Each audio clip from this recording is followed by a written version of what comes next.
Towers designed for mages, fortresses crafted for warriors, hidden lairs for the wicked, spell tomes scattered across the lands, armor for your horse. These are the concepts for a few of the minor expansions featured in Oblivion, and these add-ons are what I'm going to be discussing in detail for this video.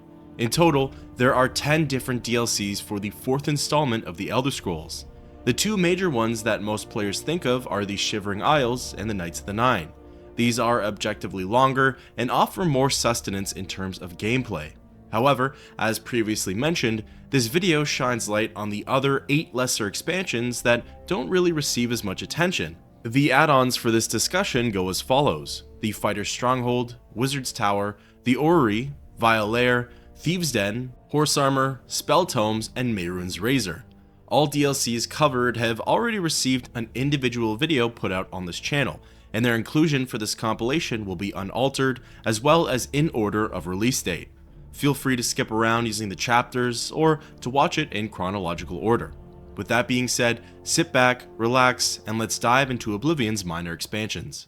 In today's video, I wanted to discuss the Fighter's Stronghold expansion featured in the Elder Scrolls IV Oblivion.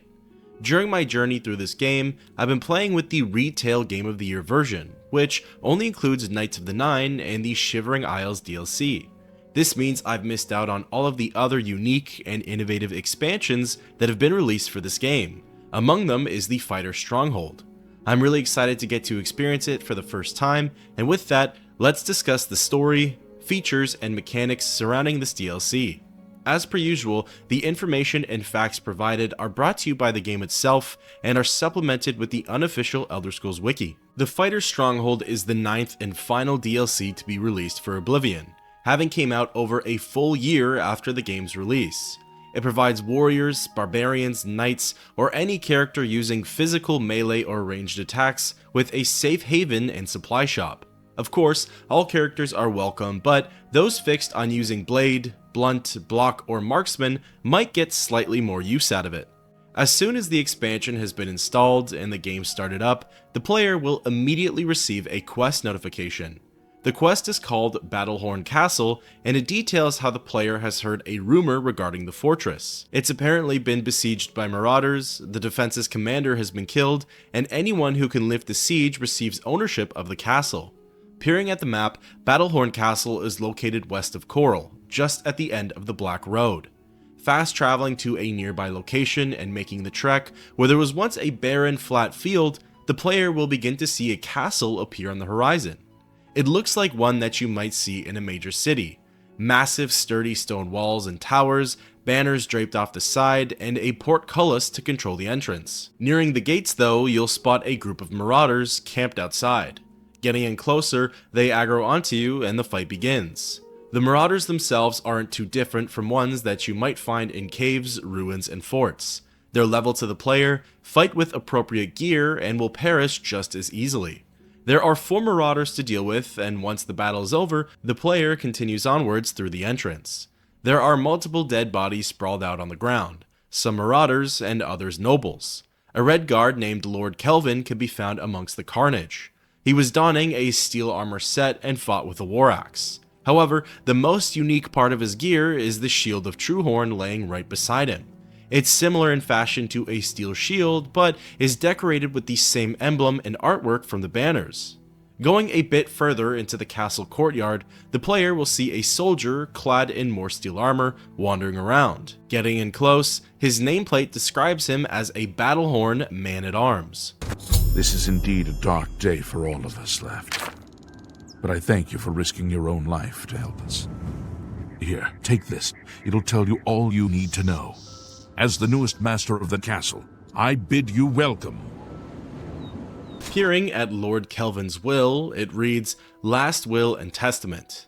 I, Lord Kelvin, son of Jaren, and sworn knight of the Truehorn, upon my death, do hereby bequeath Battlehorn Castle and all her lands, dependents, and chattels to the bearer of this document. Such an unusual document requires some explanation.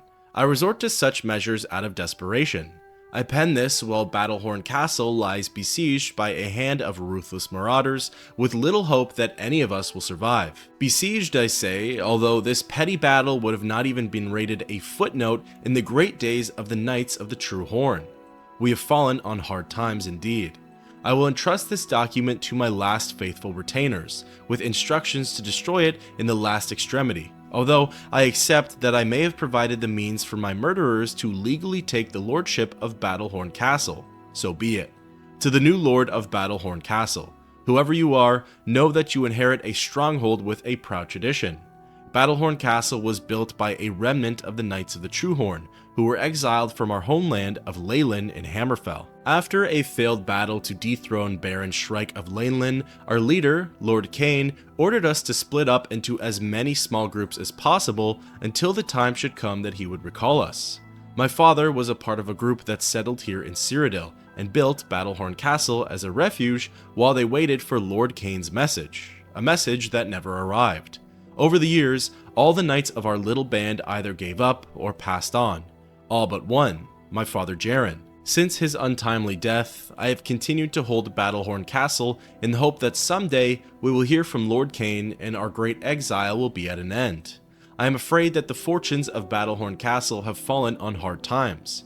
What resources I had available, I devoted to maintaining the castle itself. Its walls still stand strong, and its hearths still provide warmth. Sadly, this came at great cost, and many of the items within its walls had to be sold in order to meet the enormous payments such maintenance begets. If you find yourself with the means to restore Battlehorn Castle to its former glory, a friend of my father's named Nilfis O'Melian still holds many of the castle's accoutrements in storage and on account. All that's required is to repay the castle's debts to Nilfis, and I'm certain he'll happily return the items. My final request for the new lord of Battlehorn Castle is to continue to uphold the proud traditions of the Knights of the True Horn and to honor the memory of our brave service. Before continuing with the quest, the player may want to have a quick look around the castle. Attempting to speak with the man-at-arms again will only result in surface-level follower dialogue. Scattered around the castle courtyard, you'll spot more bodies of fallen soldiers, showcasing just how bad the siege was and how unprepared the Knights of the True Horn were. Entering inside the fortress, the halls and rooms are barren and void of life. The castle itself is massive, with many nooks and crannies to explore, but each room is empty and lacks any sort of charm or character. Even though the siege may have only begun recently, the castle was certainly in ill repair and undermanned for quite some time. Deciding to pay a visit to Nilfis O'Melian, the player fast travels to the Imperial City Market District and enters inside of the Merchant's Inn. Within, you'll spot a dark elf, one whom you'll recall not ever seeing around here before. Allow me to extend my congratulations on your daring victory. I am at your service. I have everything you need to make the place more livable. Here, take this list. Nilfis gives the player a written rundown of every single expansion and addition that can be added to the castle. The first of which is the kitchen. Nilfis promises to supply it with everything the player needs, including a cook, Plautus Rosonius, the former head chef at the Tiber Septim Hotel. Next is the bedroom, which he says will be fitted with the most luxurious furnishings and appointments. It will be overseen by a maid who has previously been in the employ of other nobles. Then there's the library. He details how it'll be stocked with books and filled with the appropriate furnishings. Next is the dining area. O'Melian says that it will be cleaned up and refurbished to the best of his abilities, so much so that it'll be the new entertainment area. Then there's the barracks. He says that your money will be able to buy an experienced mercenary captain's services as well as 2 more men-at-arms. As for the training room, he'll employ a weapons master who can spar and practice with you and your men. The candidacy is left as a secret. Then there's the trophy hall. A taxidermist will be employed, and they'll be able to make lifelike trophies of Cyrodiil's toughest creatures. Lastly is the wine cellar. Nilfis says that he'll use the services of Talon to create a mix of unique beverages, potions, and alcohols. Talon is actually the brother of Tamika, one of the vintners out in Skingrad. There are 8 basic upgrades to buy, each of which are valued at the same price. For my playthrough, each edition cost me 2,510 gold. Buying all of them came to a grand total of over 20,000 septims. Once all is said and done, the player can return back to Battlehorn Castle and inspect the renovations. Before I give a tour though, there's one last part of this quest that needs to be completed. After at least one upgrade is purchased, one of the man-at-arms will approach you. This came for you, sir. Peering at Nilphys's note, it reads, "I hope you are pleased with your recent purchase. I recently learned of an item you might be interested in, an ancient Dwemer forge, still in working condition. It's guaranteed to facilitate all armor and weapon repairs. I know that a person of your means and discrimination would never balk at the price of 3,000 gold, which barely covers my own expenses, much less the cost of shipping it to Battlehorn Castle. I look forward to doing business with you soon." Returning back to Nilphys and purchasing the Dwemer Forge, that concludes the journal-based quest for the Fighter Stronghold. It's short and sweet, and now it's time to take a look at the castle. Starting with the courtyard, it contains a big open space for the player to roam around in. On the inside wall, right before the gate, there's a handle that controls the portcullis, allowing the player to secure their defenses. On the southeastern side of the courtyard, there's a small stable which can hold and nurture your horses. On the northwestern side, there's a smithy and small hut. The smithy actually holds the Dwemer Forge, and upon getting close to it, the player receives a temporary greater power called Dwemer Fireheart. The power gives you an active effect which fortifies your armor or skill for 15 points. A neat tidbit from the unofficial Elder Scrolls pages describes that how since this is bestowed upon the player as an effect and not an enchantment, the skill appropriate perks are given to the player. For example, if you're standing near the forge and have a level 35 armorer skill, you'll be bumped up to Journeyman, allowing you to repair magical items. Beside the forge is a hut, which is where the smith, Niels, and his companion Hjalti reside. Niels unfortunately doesn't offer any unique dialogue. Like all smiths, he can repair any piece of weapon or armor you want. Even though you are the lord of the castle though, Niels still requires a fee for the repairs. The rest of the courtyard is rather simple. There are stairways on either side that lead up to the ramparts. The ramparts have walkways that lead into the castle towers as well as the gatehouse. The gatehouse doesn't offer much beyond a few containers and a nifty little drinking spot that would satisfy Orgnulf Hairylegs. Moving on to the castle's interior, the tour begins in the Great Hall. The entrance area has display cases, an altar of Julianos, a podium, and some stairwells leading up to the second floor. There are multiple passageways that interweave throughout the castle, making it feel a little confusing for the first-time visitor. Wandering through the rest of the Great Hall, there's a bigger area at the back which contains 5 more podiums. Connecting the north and south spaces is a hallway which leads to the other rooms and zones.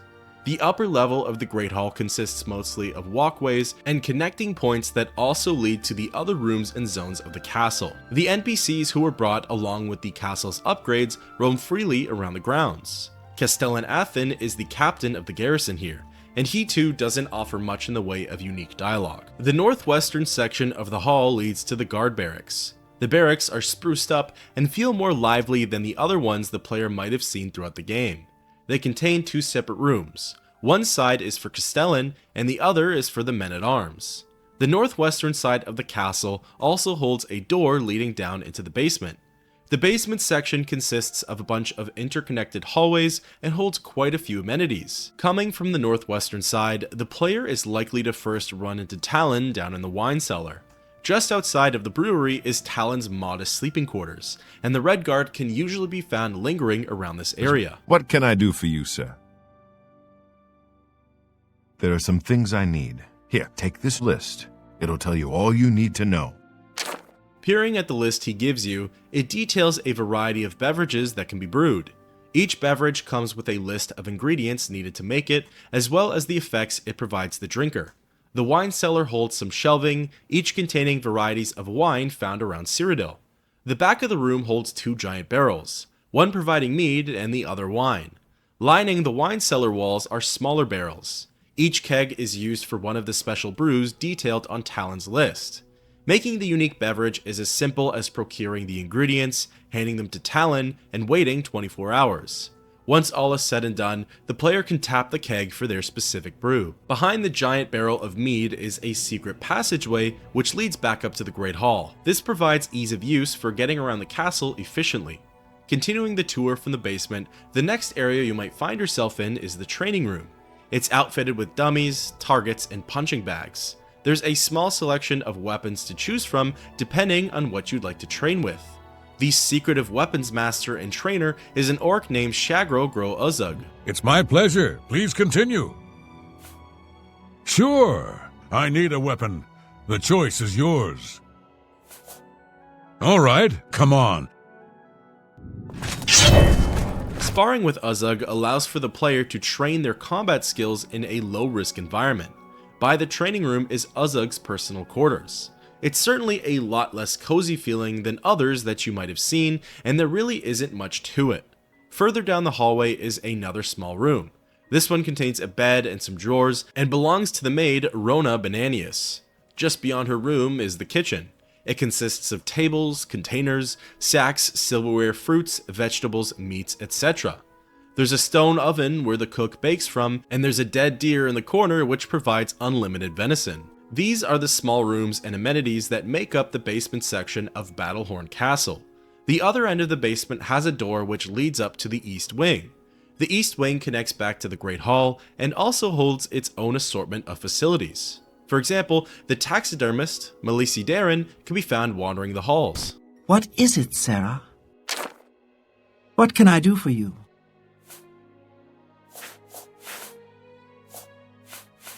In order to make the taxidermies for the castle, she needs a portion of said creature brought to her, so pelts for the animals and claws, teeth, or horns for the beasts. The so-called trophy making room itself is very interesting, but it doesn't provide or contain anything uniquely useful for the player to utilize. There is a note on Darren's desk, which is fascinating as it details her process for preserving her creations, but that's about it. Continuing along the East Wing, you'll eventually be brought into the dining area.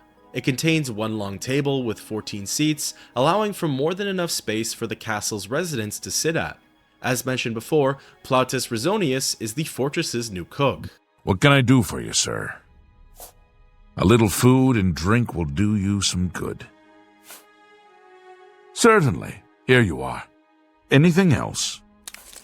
He offers provisions for the player, resulting in small pick-me-ups. Other than an already glorious bear taxidermy at the back of the room, the East Wing ends just about here, and it's on to the towers next. There are two of them, the North and South Towers, and to be honest, similar to the Gatehouse, they act as small hideouts and shortcuts for the player to get around the grounds. They do have ladders that lead all the way up to the top, allowing for a unique view of the Colovian Highlands. Before, I brought up the NPC of Rona Bananius. Speaking with her, she offers the exact same services as Plautus, providing food and drinks. She does also have the option of becoming a follower. Rona tends to the private quarters, which is the last obvious section of the castle to cover. The private quarters can be accessed via the second floor of the Great Hall. They're arguably the nicest section of the castle and contains many decorations for added immersion. There are several nooks to the room. One contains a small dining area, offering a table, tableware, and some cabinets. Another holds a small office setup, consisting of shelves and a desk. The back of the quarters holds the library expansion. There's a table, a sitting area, and of course, multiple shelves full of books. Many of these are skill books, which can benefit the player. The last portion is the bedroom itself. There's more furniture, display cases, a fireplace, foliage, a bed, and a chest. The chest actually contains Lord Kelvin's Bulwark, an enchanted heavy shield that fortifies health for 45 points, endurance for 10 points, and block for 17 points. It's identical in appearance to the Shield of Truehorn. Lastly, if the player wants to spruce up the Great Hall, Melisi can be approached and the taxidermies can begin. Forcing a 24-hour wait, the player can make their way out into the Great Hall and bear witness to Darren's creations. After all the supplies are handed to Melisi, creatures are placed on their podiums in the hall and add a little bit more charm. For some reason, the Daedroth is placed in the front entrance, while the bear, Clanfear, wolf, minotaur, mountain lion, ogre, and troll are all in the back. At first glance, it may feel that this is all there is to the expansion. However, the castle holds a deep and dark historic secret. Up in the private quarters section, the player may find themselves inspecting the library. After a little bit of investigation, the player will find that there's a movable pillar just beside the recessed archway. Triggering it lowers a false wall, revealing a small room.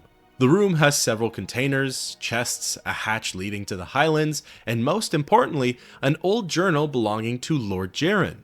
It reads, "I hope I have done well. I don't know.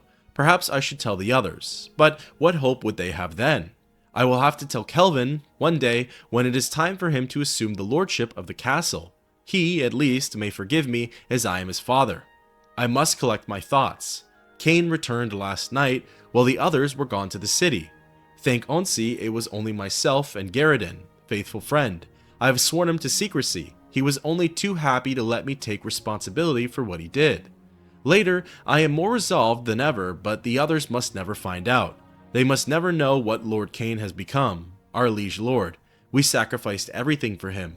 I will set it all down here, clearly so that others may judge whether I have done right or wrong. When Garridan woke me to tell me that Lord Kane had arrived, I was overjoyed at first. Garridan's grim face soon warned me that all was not well, but he would not tell me what was wrong. Only that Lord Kane was accompanied by Ariel Gerard, a name to freeze the blood, a Breton battle mage of sinister reputation in Laneland. Lord Kane was waiting in the Great Hall with Ariel Gerard. He was heavily cloaked, unsurprisingly, as it was a foul night, but I wondered why he had not removed it upon entering the castle. I greeted Lord Kane warmly, ignoring his companion for the moment, but when he spoke, it was only haltingly and with a grating edge that I had never heard before. "Where are the others?" was all he said. Ariel Gerard quickly intervened, explaining that Lord Kane was unwell and needed a place to rest. By the time Kane was abed, I was fully alarmed. He moved like an old man and barely spoke in my presence. He left a foul odor in his wake and remained cloaked until I left him in my chambers. I then demanded that Ariel explain herself, which she was only too willing to do. Her story was appalling. Apparently, Kane had perished in battle shortly after we left, but by her arts, she had returned him to life, and now planned to gather an army of knights to resume the war against Baron Shrike. Her eyes glittered with pride as she told me all this. She is so far gone in madness and evil that she actually believed that I would go along with her plan to install a necromantic puppet on the throne of Laneland. For all Baron Shrike's cruelties, he at least is mortal and will one day pass on the rule to an heir. Somehow, I was able to hide my shock from Ariel Gerard and pretended to agree to her plan. The other knights will need to have Lord Kane's condition explained to them before they see him, I told her. Otherwise, the surprise of seeing him may lead some to regrettable actions. Thinking quickly, I suggested that she tend to Lord Kane in the grotto until I had prepared the others. She agreed without suspicion. I wonder if her mind has become disordered by evil practices. My performance could have not been all that convincing.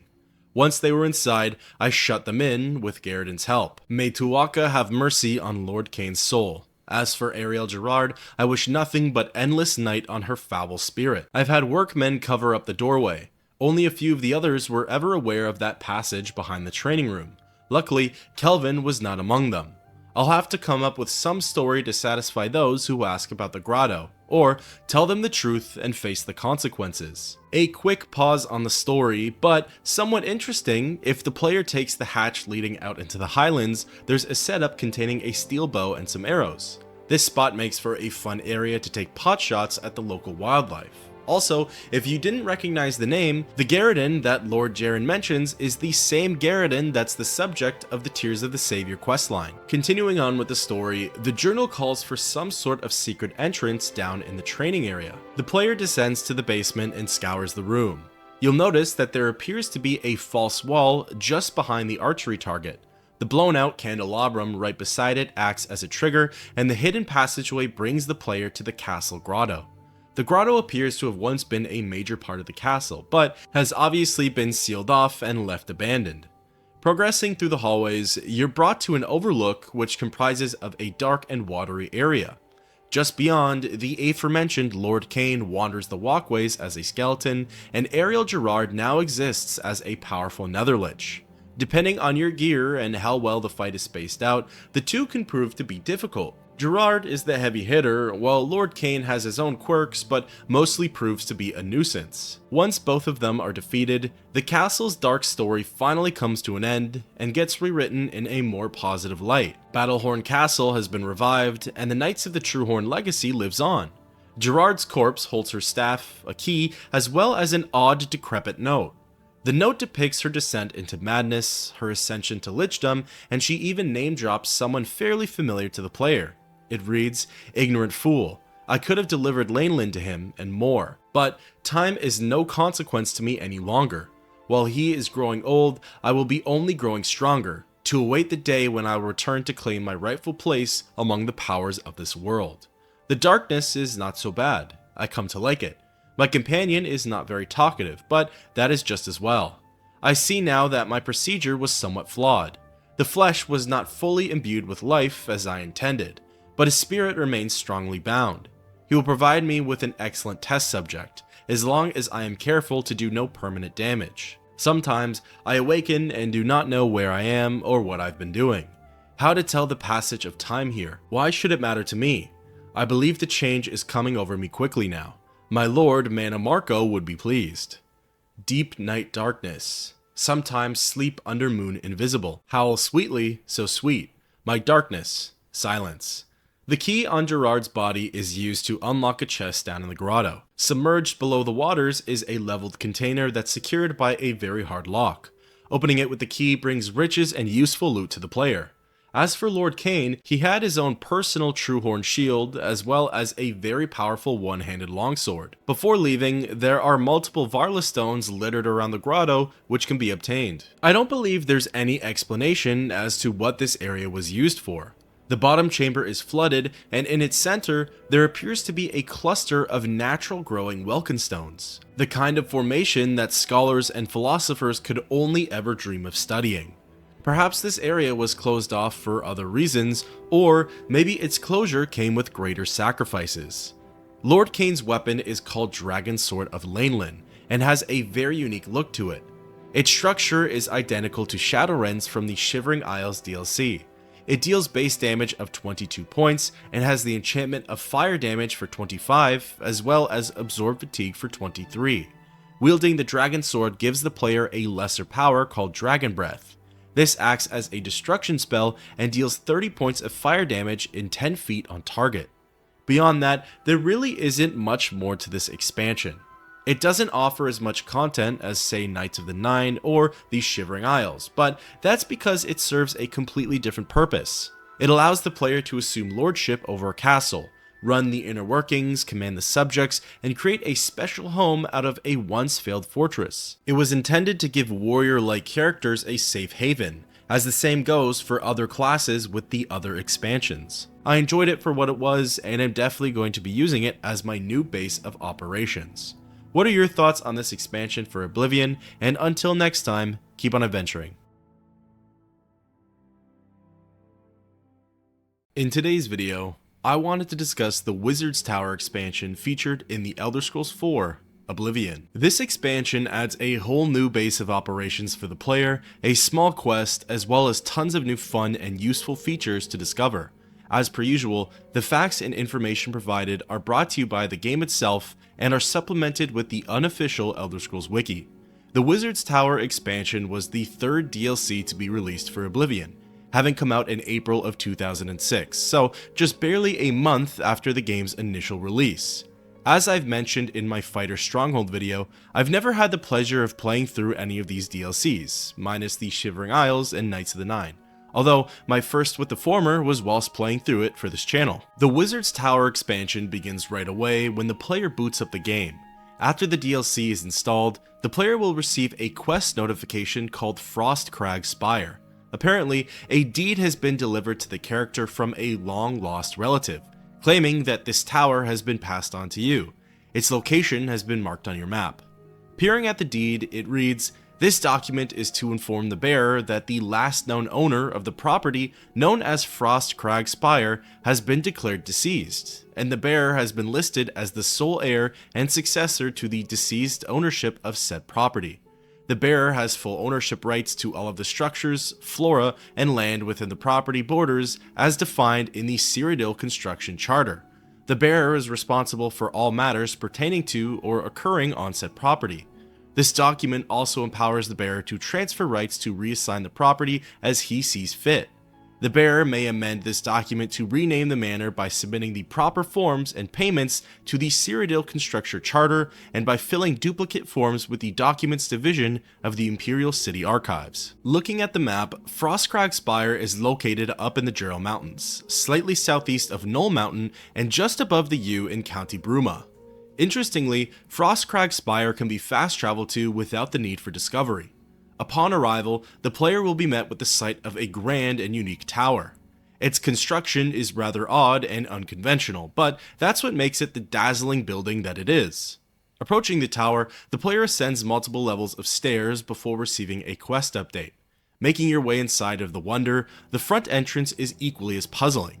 It's a small circular room with strange icy objects protruding out of the floor. In the center, there's a frost atronach buried under some ice. Its hand is sticking out, and laying in its palm is the Frostcrag Spire Memoirs.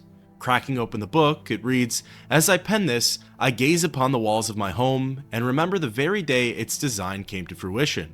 Although it seems like yesterday, it was actually many years ago.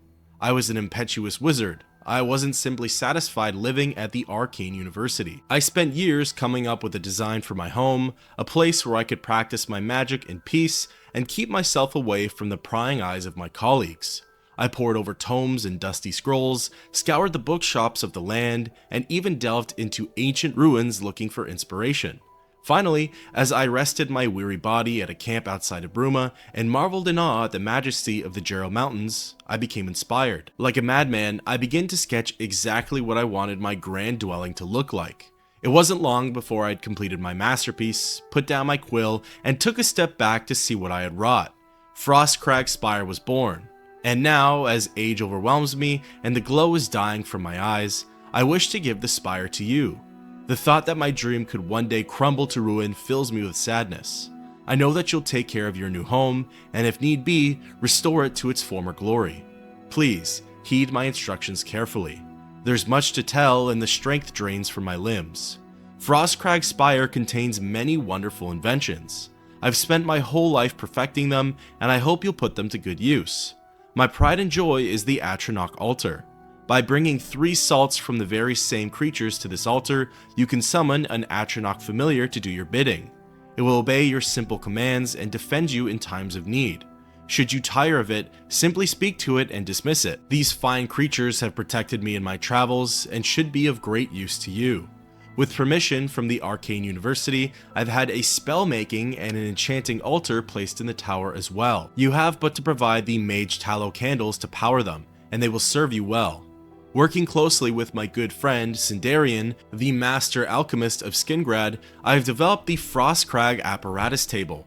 This table is for the discerning alchemist, and should help even the most difficult brews become easier to create. I've also reseeded my alchemy conservatory with the best ingredients Cyrodiil has to offer, and some from beyond her borders. Finally, I have created portals to all of the mages guilds in Cyrodiil. This should make it easier to travel to them in times of need. I've entrusted most of my belongings to Aurelionway at the Mystic Emporium in the market district of the Imperial City. There, you'll find everything you need to bring Frostcrag Spire back from the dead. She may require compensation for her time and care watching these special items, but I assure you it's well worth the coin. Please take care of Frostcrag Spire. She was my home, and much of my life is infused with the stone and mortar. May your journeys be safe and the roads you travel free of danger. After the journal is put down, the icy objects on the floor begin to move and activate. Following this, the back wall of the room slides open, revealing the rest of the wizard's tower.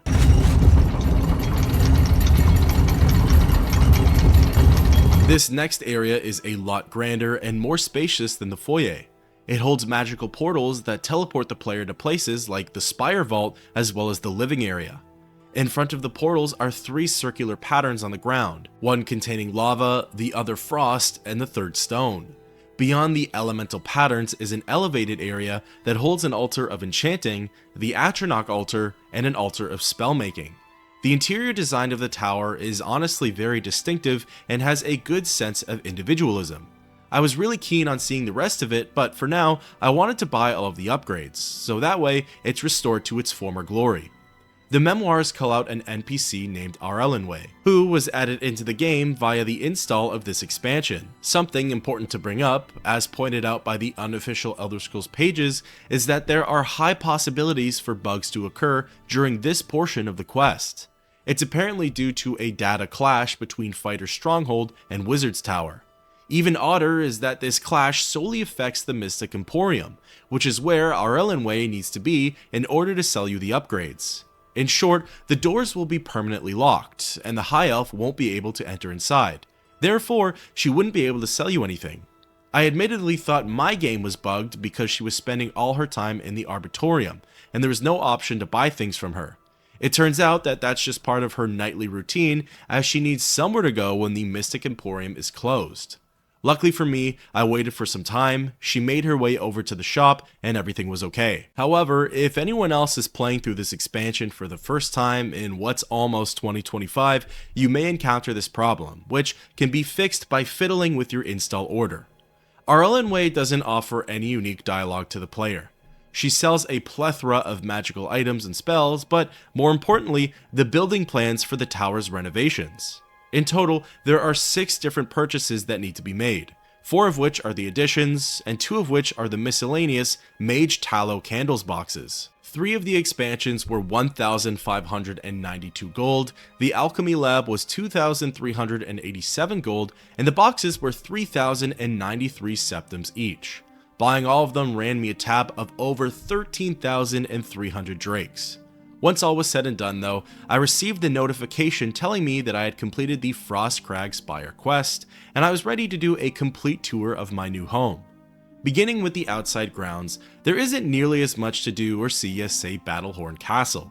Being up in the Jarrow Mountains does give Frostcrag Spire a unique advantage though, in that it stands on the passageway that leads through the mountain range. This gives the player easier access to locations that are trickier to reach, say Knoll Mountain, Sidor, or Azura's Shrine. While the view is something that's touched upon on a larger scale in just a bit, there's no denying that the base camp sites are simply spectacular. My in-game recording only shows a foggy landscape, but rest assured the mountain ranges, forests, and plains can be spotted with the naked eye. On a level below the tower's entrance, facing southwest, the player will find a pre-existing abandoned camp. This camp has a chest with some stuff in it, but of course, this is nothing compared to what's inside the tower. Speaking of which, it's time to get into the real meat and potatoes of this tour by moving on to the interior. Not much has changed in the main vestibule. The Frost Atronach's hand is still protruding out of the ice, and the icy mystical circles are still glimmering with magic. However, a very minor, neat feature, as pointed out by the UESP, is that if the player casts fire magic at certain areas of the Atronach, the ice appears to melt for a mere moment, revealing a clearer image of the snowman below. Moving into the central area, there were definitely some significant changes made. For starters, in the corners of either side of the room, bookshelves with plenty of reading material were added in. These books comprise of the lore and skill variety.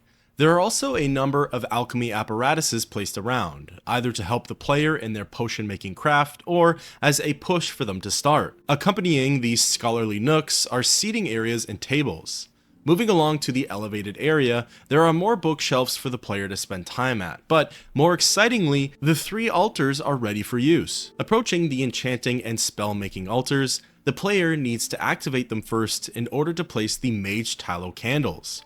Once done, they're ready for use and provides the player with a great convenience. If you're not a part of the Mages Guild, have been kicked out, or simply wish to not step foot into the Arcane University, the altars can be utilized.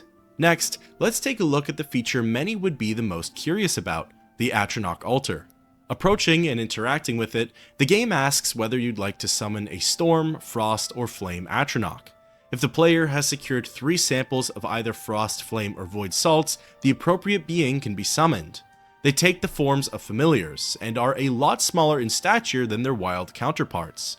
You can interact with them and give them the following commands to follow, wait, or to be dismissed. As mentioned in the memoirs, the Atronachs act as permanent followers. They'll accompany you all throughout Cyrodiil and will even die fighting for you.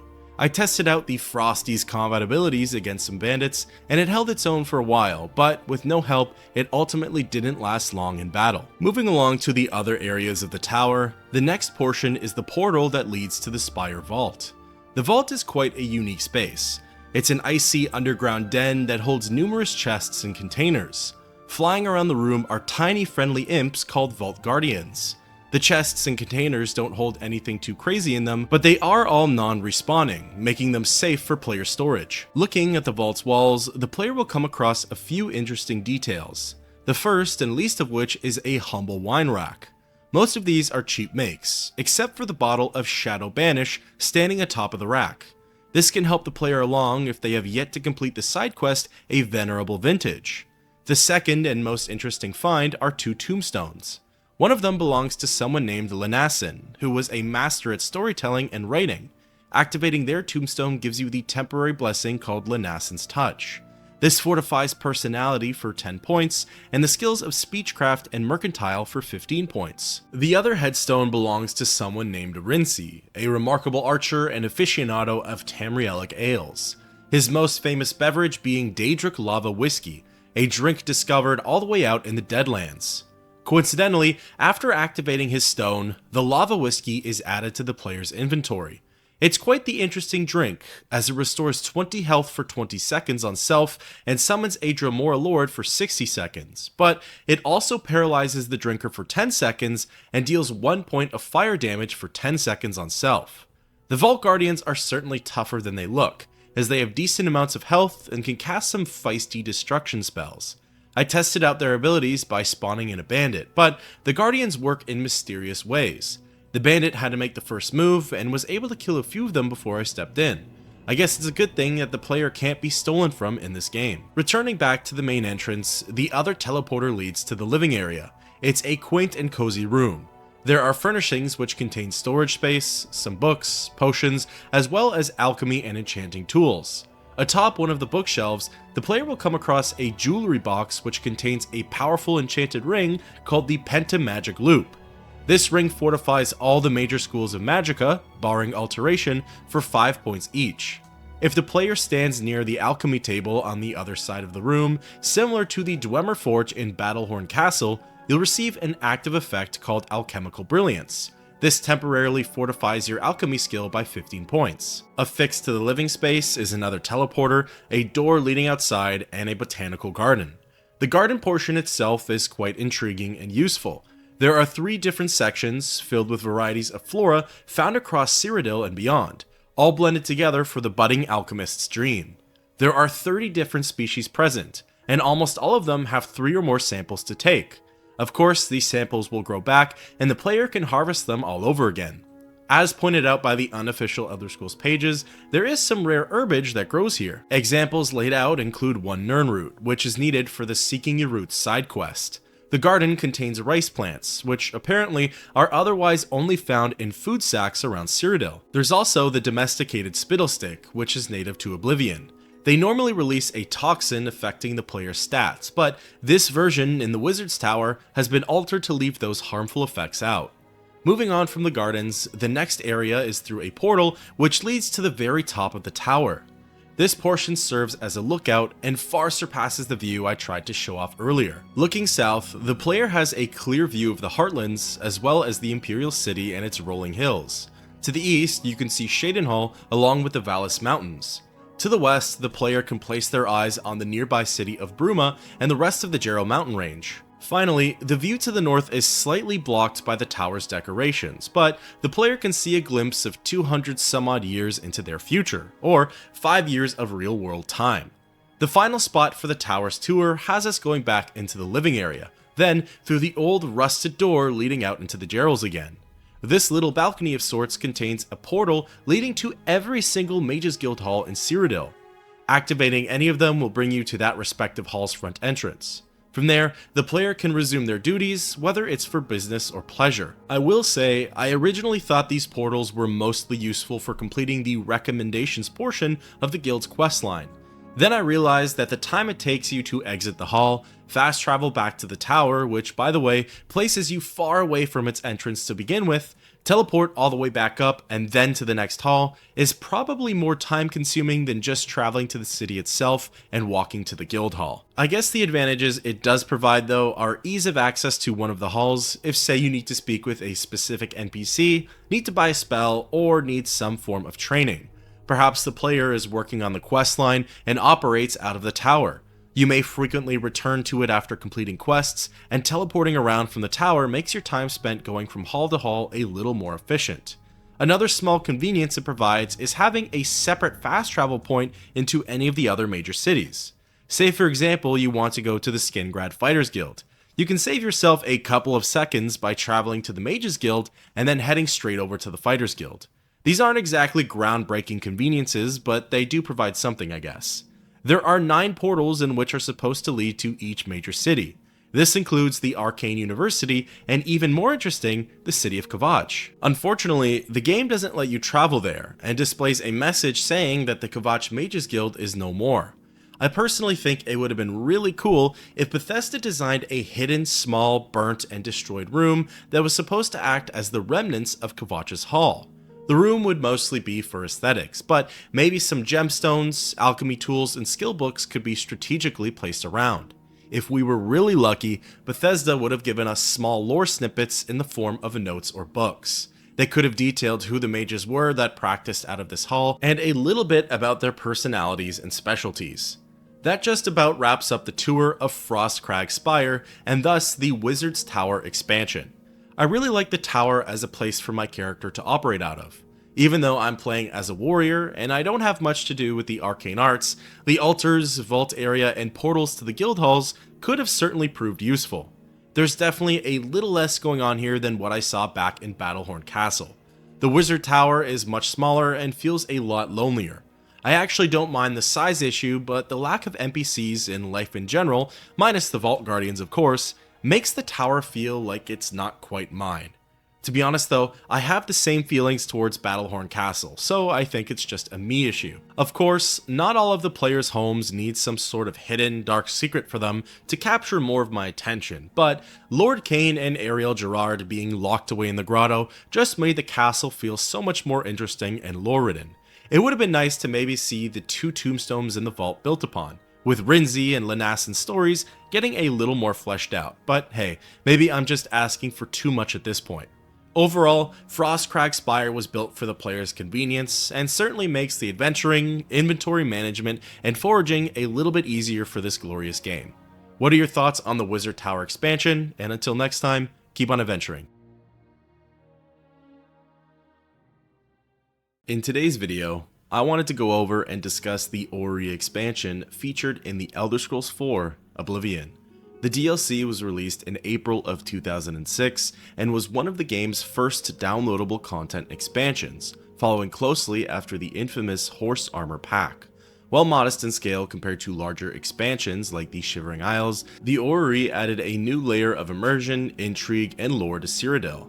By providing players access to a new questline and a long-lost relic of Tamrielic science and magic, the Orrery showcased Bethesda's attempts at experimenting with small-scale focused content. Despite being overshadowed by later DLCs, the Orrery holds a unique place in Oblivion's history, offering a glimpse into the mysteries of Tamriel's celestial mechanics, as well as experiencing one of the few remaining Dwemer constructs here in Cyrodiil.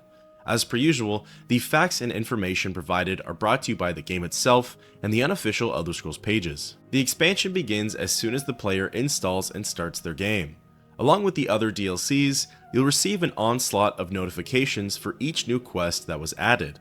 Among them is repairing the Orrery. Apparently, Bothiel from the Arcane University sent out a note to the player, and it regards tracking down some dwarven artifacts. The note reads, "To whom it may concern, you have been passed this note because you may be able to help the Mages Guild.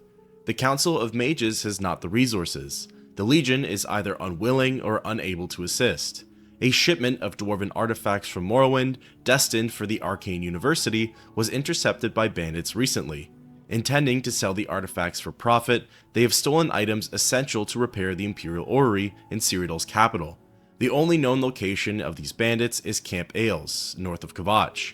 If you find these ruffians and recover the items they've stolen, I will be most indebted. The Orrery is my life's work, and I would hate to see it pass into obscurity now. Items missing: 2 dwarven cogs, 1 dwarven coer, 1 dwarven cylinder, and 1 dwarven tube. Signed, Bothiel." Bothiel is one of the resident mages at the Arcane University, and she would have been interacted with during the Necromancer's Moon Mages Guild quest. Seeking her out and trying to speak with her at this current moment sparks this dialogue. I'll pay handsomely if you can procure the items in that list. Find me everything on there, and you'll be well compensated. Good day. Unfortunately, there isn't much more in the way of conversation with her for now, and the doors to the Orrery are still locked, but that just means that it's time to embark on this quest. The note mentioned that Camp Ailes would be the best place to start your search. As well, you should expect some form of bandit resistance. Depending on how you get there, you'll have to battle against a few of the ruffians, as well as Cyrodiil's wildlife. Once they've been defeated, you can peer into their inventory to discover one of the dwarven artifacts, along with an undelivered letter. Procuring both grants you a quest update, and the letter itself reads, "Until a buyer can be found, the items should be hidden. Scatter them so the Legion pigs can't ferret them out easily. Use our safe spots at the following camps: Dagny's Camp, Broch Camp, Bodine Camp, Varys Camp. Word will be sent when it's time to get rid of these things." Looking at the map, you'll notice that Camp Ailes is directly in the middle of the 4 remaining search areas. Traveling to each one, you'll be met with some form of bandit resistance. Some of the camps have a lone guard, while others can have upwards of 3. The nice part though is that the bandits are obviously scaled to the player, so whether you're level 3 or level 20, they shouldn't be too challenging. Perhaps though, in its own right, that could be considered a bit of a sore spot for some players. There isn't a whole lot of effort or push needed to obtain the dwarven parts. It's interesting that they didn't decide to create whole new dungeons, or at least revamp pre-existing ones, in order to create a more intricate fetch quest experience. However, the answer to that may lie in what the Orrery actually does. Continuing with the quest, as soon as the player has retrieved all 5 pieces, another journal update will pop up, saying that it's time to hand them over to Bothil. Returning to the Arcane University and speaking with her sounds like this. Hello. You have them? The items I requested? Give them to me, please. Yes, this seems to be everything. Here's your reward. Thank you again. Bothil takes the artifacts and heads inside of the Orrery. Attempting to follow her, the door is still locked, and it turns out you'll need to wait until the next day for her to finish setting things up. According to the UESP, you'll get an update as soon as the clock strikes midnight. Also, it's apparently a common bug to not get notified when she hands you the reward. Rest assured, you would have received 100 times your level in gold, with 3,000 drakes being the maximum handout. Once you're ready, it's time to head inside of the Orrery. Going through the first door brings you to a very small entranceway. On the other side, you'll see a magnificent Dwemer metal door, unlike any that you would have seen in the likes of Oblivion. Going through it, you're brought to a completely separate dark room that contains mysterious and intricate Dwemer contraptions. At the center is a giant machine, and surrounding it are 2 staircases leading upwards. Bothil will be in here with you, but other than her dialogue for the Imperial City... A pleasure to speak with you. The Orrery here is the only one in Cyrodiil. There's one more in Hammerfell, the old one at Stros Mackay. You won't be getting much more out of her. Walking along the lower level, it's a relatively small area, but the other side does contain a series of cogs, cranks, and probes. Ascending up the stairs, the player can get a better look at the central machine. Just in front of it is the Imperial Orrery console. Interacting with it completes the questline, and it's when the magnificent happens.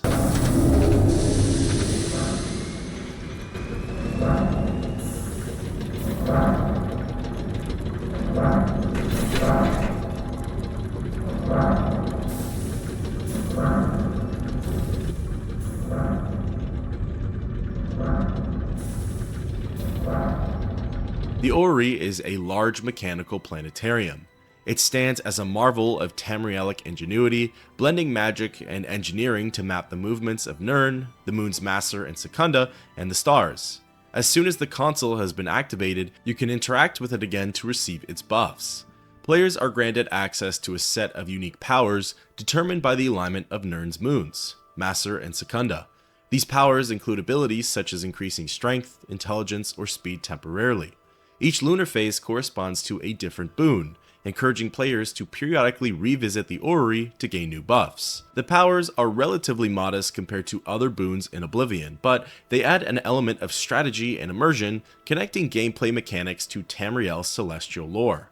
Players who roleplay scholars, mages, or explorers may particularly enjoy this feature, as it reinforces the idea of harnessing the power of the stars. Speaking from a personal experience, the Orrery's colors, movements, and contraptions are some of the most breathtaking sights that I've seen in this game. There's something so mesmerizing and awe-inspiring about the clusters of blue light patterns plastered onto the dark moving walls of the space. The center contraption itself seemingly acts as a display for each of the systems found in Mundus. Now, as for the greater powers and what they do, well, it's all controlled by the console. There are 8 different powers, and each corresponds with the cycle of the moons. These powers can only be cast once per day, and all of them affect the player's attributes, both in a positive and a negative way. One attribute gets increased by 20 points, while the other gets decreased by that same amount, and this effect remains for 60 seconds. Every 3 or so days, a new power will be presented to the player, and you can only hold one at a time. The console itself will display the cycle of the moons, and that acts as a way for the player to know when a new spell is ready. The cycles themselves correlate to the real-world cycles, and I'll be going over them now. The first of the moon phases is that of the new moon. This is demonstrated when both of the spheres are void of light. The power granted to the player is called Master's Might, and it fortifies strength while draining speed. The second phase is the waxing crescent, so when there's a little bit of light on the right-hand side, the power granted to the player is Master's Grace, and it fortifies speed while straining endurance. The third phase is the first quarter. This is when the moons are half lit on the right-hand side. This power is called Secunda's Will, and it fortifies willpower whilst draining intelligence. The fourth phase is Waxing Gibbous, and this is when there's only a little bit of light missing on the left-hand side of the moons. This grants the player with the power of Secunda's Opportunity, which fortifies luck while straining personality. Then, for the fifth part of the cycle, there's the full moon. This is when the moons are completely illuminated, and the powers are the reverse of what we've already seen. So, the spell granted is Master's Alacrity, which fortifies speed while straining strength. This is the opposite effect to the new moon's Master's Might. Then the sixth phase is the Waning Gibbous, where the right-hand side of the spheres are missing a little bit of light.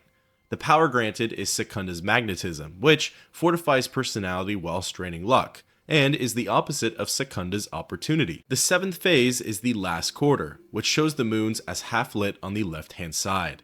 This grants the spell, Secunda's Brilliance, and fortifies intelligence while straining willpower. This is the opposite of Secunda's Will. Then finally, the eighth phase is the Waning Crescent, where there's a small bit of light remaining on the left side of both spheres. This grants the power of Master's Courage, which fortifies endurance and drains agility, the opposite of Master's Grace. Beyond that, there isn't much more to the Orrery expansion. There are no other quests, items, spells, or NPCs attached to it. So let's talk a bit about some upsides and downsides to this DLC. A strength is expansion on the lore. The Orrery expands on Tamriel's celestial lore, tying in the mysterious moons, Master and Secunda, and their influences over Nirn. The fusion of Dwemer engineering and magic creates a sense of wonder about the ancient world of the Elder Scrolls. Again, like I mentioned prior, we really don't see all that much of the dwarven craftsmanship here in Cyrodiil, so getting to see some representation with one of their more unique designs is a really neat addition. A weakness is an over-reliance on fetch quests. The quest's reliance on retrieving stolen Dwemer artifacts feels repetitive to some players, lacking the complexity or intrigue of other quests in Oblivion.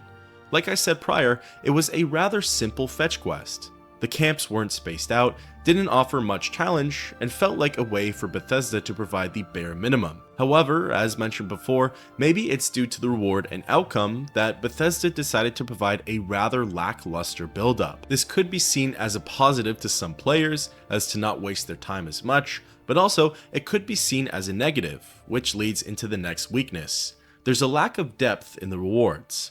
While the celestial powers were a unique idea, their utility was limited.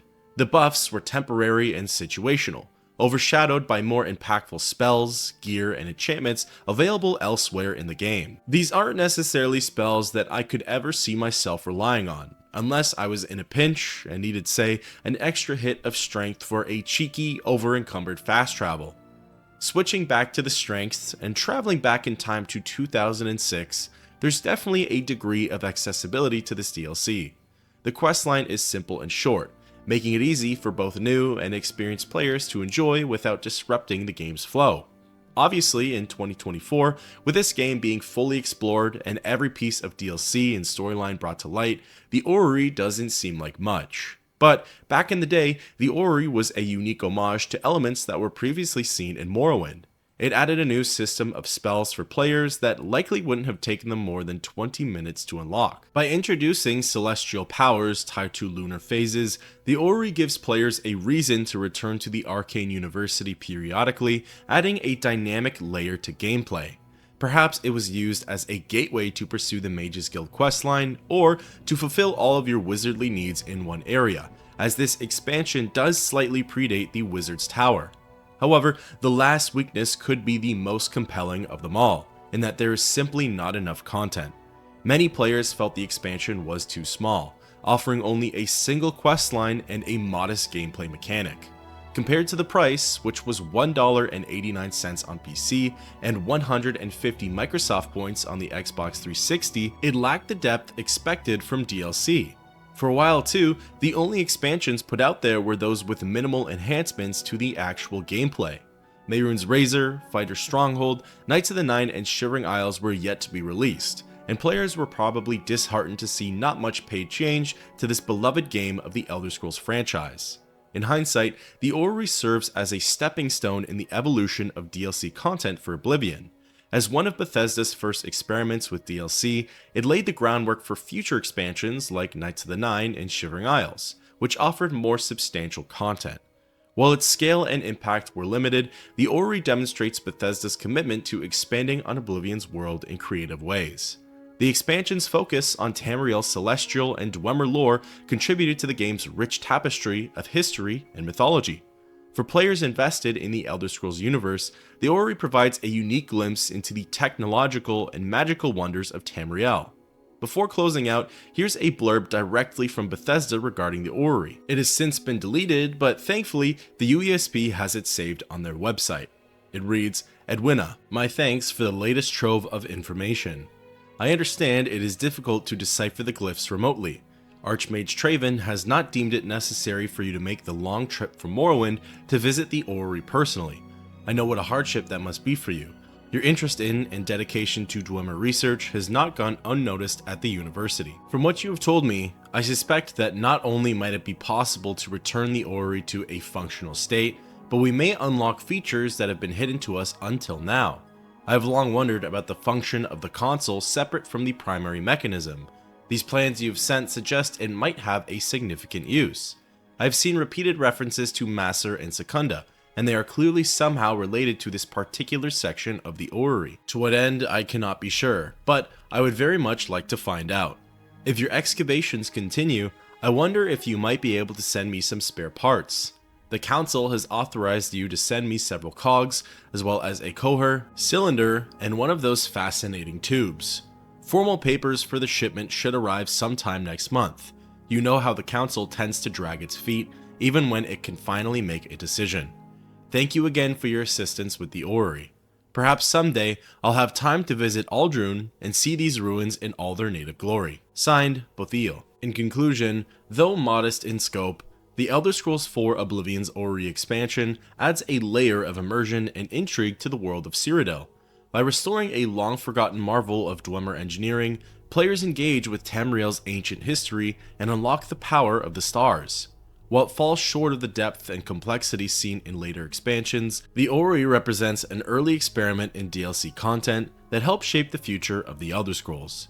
For those who appreciate the intersection of lore, magic, and ancient technology, the Orrery remains a small but fascinating corner of Oblivion.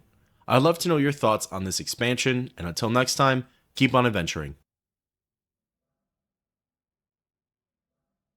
In today's video, I wanted to go through and talk about everything that the Lair plugin has to offer. In the vast and immersive world of the Elder Scrolls IV Oblivion, players were offered a detailed open world full of quests, lore, and intrigue. As part of its series of downloadable content expansions, Vile Lair stands out for its unique setting, dark narrative, and thematic ties to one of the game's most compelling storylines, the Dark Brotherhood. Released in July of 2006, Vile Lair was the 6th expansion added to the game, and it introduces an intriguing layer to Oblivion, providing players with blends of a new location, items, quests, and characters. As per usual, the facts and information provided are brought to you by the game itself, as well as the unofficial Elder Scrolls pages. The Vile Lair expansion centers around a secluded hidden lair. It's situated within the Blackwood region of the province, and the lair serves as the player's new home. It's a private and sinister underground location that offers several unique features, both in terms of gameplay and story. Unlike other homes available in Oblivion, the lair is designed for darker, more morally ambiguous characters, reflecting the type of gameplay Oblivion allows, a broad range of choices that span from heroism to villainy. The Vile Lair plugin can be accessed as soon as the player installs and loads up the game. Along with many of the other expansions, this one begins with the player receiving a note and a new questline right from the get-go.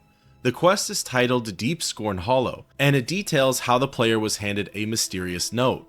It's specifically titled Bloodstained Note, and it reads, "I have watched you from afar, and feel it is time to make myself known. I am Greywyn, the last of the Crimson Scars." Once a powerful force rivaling the Dark Brotherhood itself, the Scars were the true followers of Sithis, and the masters of deception. I will be departing this world soon, as the cold embrace of the Night Lord calls to me. All I have, I leave as a legacy to you. My home, Deep Scorn Hollow, will be your new haven. Use the map on the reverse of this note to find it.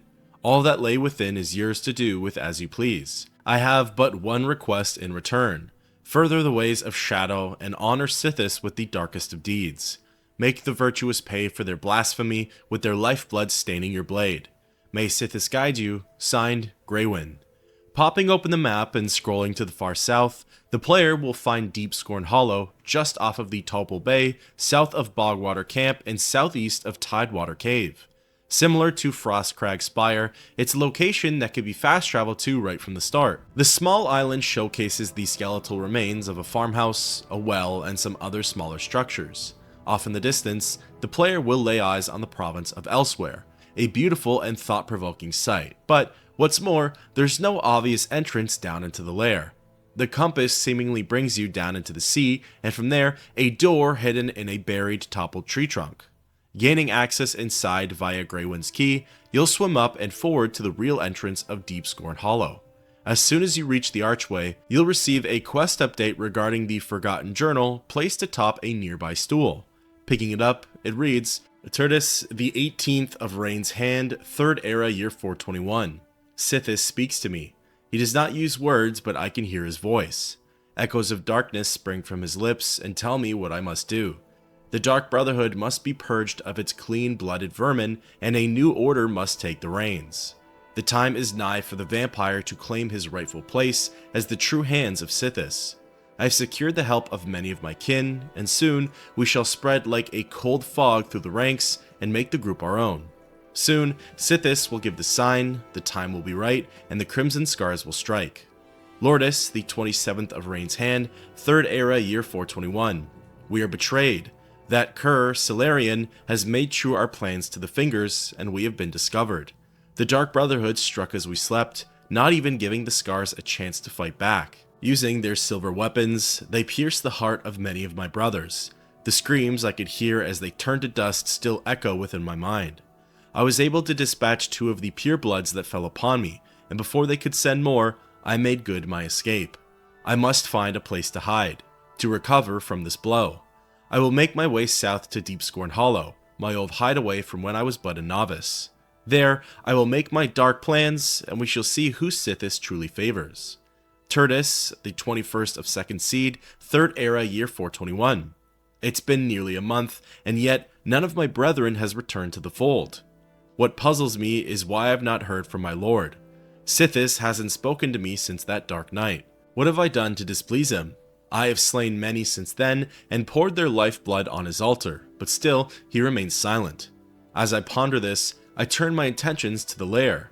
Deep Scorn Hollow will rise as the new headquarters of the Crimson Scars, but it must be prepared. So much to do. Lourdes, the first of mid-year, 3rd era year 421. The Lair has improved much. I was fortunate to find Rowley Airdwolf at the Walnut Inn outside of the Imperial City, another Scar who had escaped the night of slaughter. He now does his dark work, acquiring the tools I need to bring Deepscorn Hollow back to its former glory. I must remember him in the future should I ever need these items again.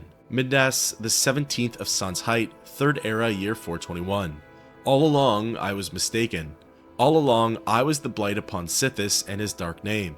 Tonight, he spoke to me again, and I learned of his displeasure. Again, I heard no words, but I knew the meaning. I was meant to take blood, to spill blood, but never to taste blood. My sanguine ways have offended my lord. I must cleanse myself of this filth. I must find a way. Turdis, the 30th of Sun's Height, 3rd era year 421. I have found it. My lord will be pleased. My answer lies with the purge blood salts. Yes, I will bathe in these tonight and free myself from my old ways. Hail Sithis, dark ruler, soon I will be your only true disciple. Before paying a visit to Airdwolf, I wanted to do a quick walk through some of the areas, just to see what I was working with. The lair consists of natural caverns, mixed with areas that utilize stonework as we see in most crypts of Cyrodiil. At the center of the first area lays a long tree root, exposed to the light from the well above.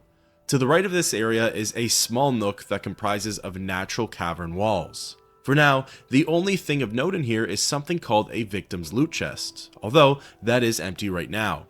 To the left of the entrance area is a stairwell leading up into another zone called Deepscorn Cloister. This area's aesthetics is certainly more reminiscent of chapel undercrofts and burial sites. With a few different directions to go, I turned right and walked down a small corridor, ending up at a new zone called Deepscorn Bastion. The Bastion consisted of a small room that had 3 other areas to explore. The one on the left-hand side led to a little nook with nothing but some spiderwebs and a broken crate. The one directly ahead though led to the one site I really wanted to visit, the Deepscorn Shrine. After descending down a pathway and rounding the corner, I got to lay eyes on the shrine to Sithis himself. It was a really neat sight to see, especially through my own perspective. The room felt menacing and gave off a sense of dread, which was pretty appropriate for the Dreadfather. At the base of the statue was an obscure object called the Ichor Basin, which I had no idea what it could be used for. On the base itself, jutting out in front of all of the skulls, was a container titled An Unusual Box. Inside, it contained an enchanted Daedric dagger called the Crimson Eviscerator. The Eviscerator had a base damage rating of 20 and had the enchantments of Absorb Strength for 15 points for 5 seconds, Damage Health and Magicka for 30 points, and the ability to inflict a weakness to poison on the target for 30%. Definitely a useful blade for more than just the mundane assassin. It was here I decided now would be a good time to leave and return with a fully renovated space. Exiting the shrine and making the first right in the corridor, it will lead the player to a trapdoor ascending all the way up to the Topal Bay. Fast traveling over to Walnut Inn and heading on inside, you'll come across a new NPC, the aforementioned Rowley Airdwolf. Rowley appears as a male Breton and shares the same dialogue as a few other characters in the game, namely Shady Sam. Rowley, similar to Nilfis and Orrery of the Fighter Stronghold and Wizard's Tower expansions, sells you the necessary upgrades, among other things. He also provides journeyman level training in Sneak. Interestingly, Greywind calls out Rowley as being a member of the Crimson Scars, yet he isn't a vampire, nor does he have any of their traits. I wonder if he's supposed to be more of a Cyrodiil type of vampire, as opposed to a Count Hasseldor type. Anyways, Airdwolf has all 8 upgrades available for purchase. The 7-room expansions each cost me 2,955 gold, except for the first transaction, which was 3,094 gold. The Ichor of Sithis cost me 5,066 septims, running me up a tab of over 25,800 drakes. With everything purchased and Deepscorn Hollow fully furnished, the quest tied to this expansion is now complete. Let's go ahead and see what the space is looking like now. Fast traveling back to the Topal Bay, unlike the 2 new player homes already covered, the Vile Lair doesn't have much going for it on the outside. This, however, does make sense, as it's supposed to be a hidden and low-profile player base. Heading on inside of the hollow and emerging from the water, right off the bat, you'll see that there were some changes made. The front area's tree was removed, and replacing it, a lush garden filled with poisonous and toxic plants, which can be utilized for the assassin's every needs. Of most important to note here is the new plant, the chokeberry. The chokeberry acts the same as poisoned apples, except due to them having weight, they cannot be reverse pickpocketed, and therefore must be left out for NPCs to eat. Atop the garden is a bucket connected to the well outside. Shooting it with a bow will cause the vessel to sway back and forth, showering the garden below with hidden septums. Another secretive feature in this first area is called Greywind's First Cache. There are 4 caches in total scattered around the lair, and they all contain an assortment of gems, jewelry, and gold. Moving on to the room on the right hand side, the once barren cave space is now kitted out with furniture, combat equipment, a bed, some containers, and a rather unique art piece. This section is where the player's dark minion spends a lot of their free time. There really isn't too much to note in here, except for the victim's loot chest, but again, I'll get into that in just a bit. Before heading into the cloister area, the last room of note is in the bottom left-hand corner on the local map. This is actually a storage space and provides the player with a plethora of containers to stash their gear and loot in. Among the smaller treasures in here is actually a hidden chest called Greywind's Poison Supply. The chest holds an abundance of different poisons, damaging potions, and altering elixirs for the player to use in combat. Now, taking the time to head into the cloister, not a whole lot of changes were made to the entranceway. However, wandering forward into a previously unexplored area, you'll come across the cattle cell. This space consists of cave walls, and along the southern side, there's a deep-scorned prisoner behind bars, who's forever in a deep sleep. This prisoner acts as an appropriately named cattle, and provides an easy food source for anyone role-playing as a vampire. Worth noting is that the prisoner is marked as essential, so if his HP is lowered beyond its minimum threshold, he'll actually orient himself upright. He's still asleep, and the game still gives you the option to feed, but the animation can never be carried out, blocking him off as a food source. Now, located in the corner of the prisoner's cage, you'll find Greywind's third cache. The scavenger hunt is a little out of order, but regardless, you'll find more gems, jewelry, and gold. Continuing along with the tour, the next destination is the Bastion area.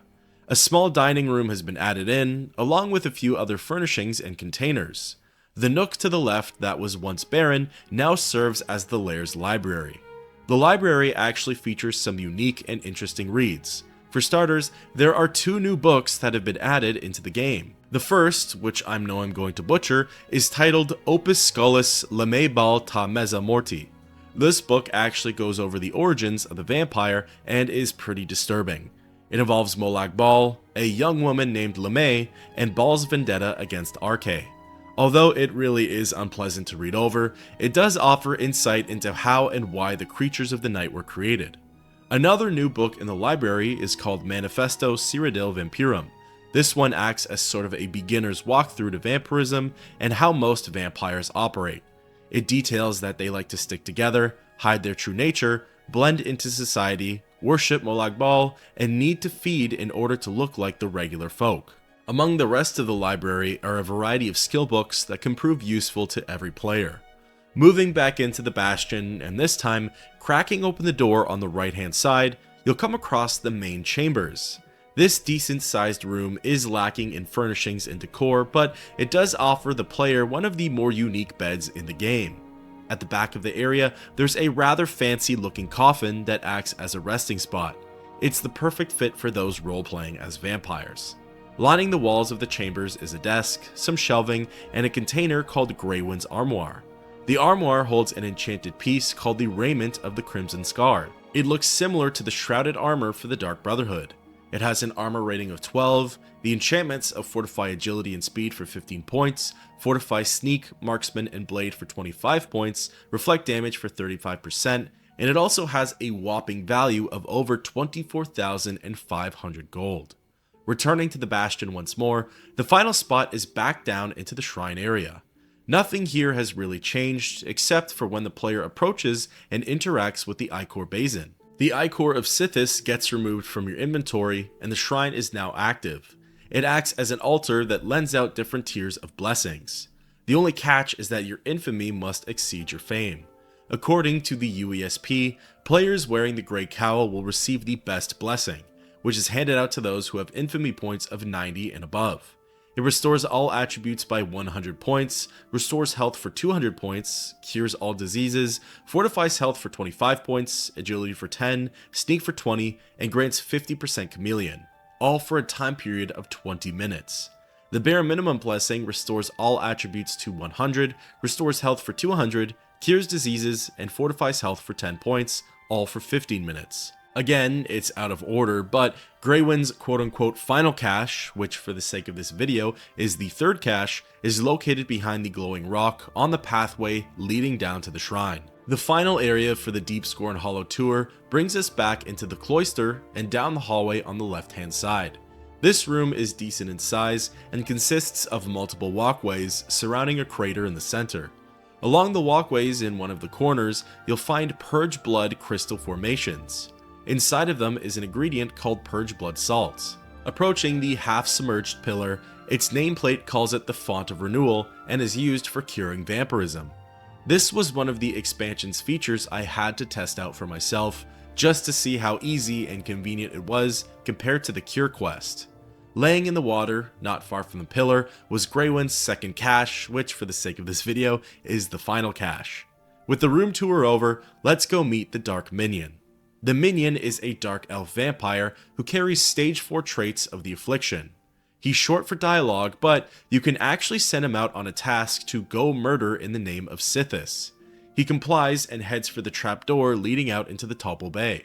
Attempting to follow him, as soon as you go through that door, he'll be out of sight and nowhere to be found. At first, I was confused, but apparently the Dark Minion will be gone from the lair for 2 days. He's out in Cyrodiil, attempting to send some innocent souls to Sithis' Void. After the 2 days are up and the clock strikes midnight, if the player is in Deepscorn Hollow, there's a 75% chance that you'll receive a notification that the minion was successful in their hunt.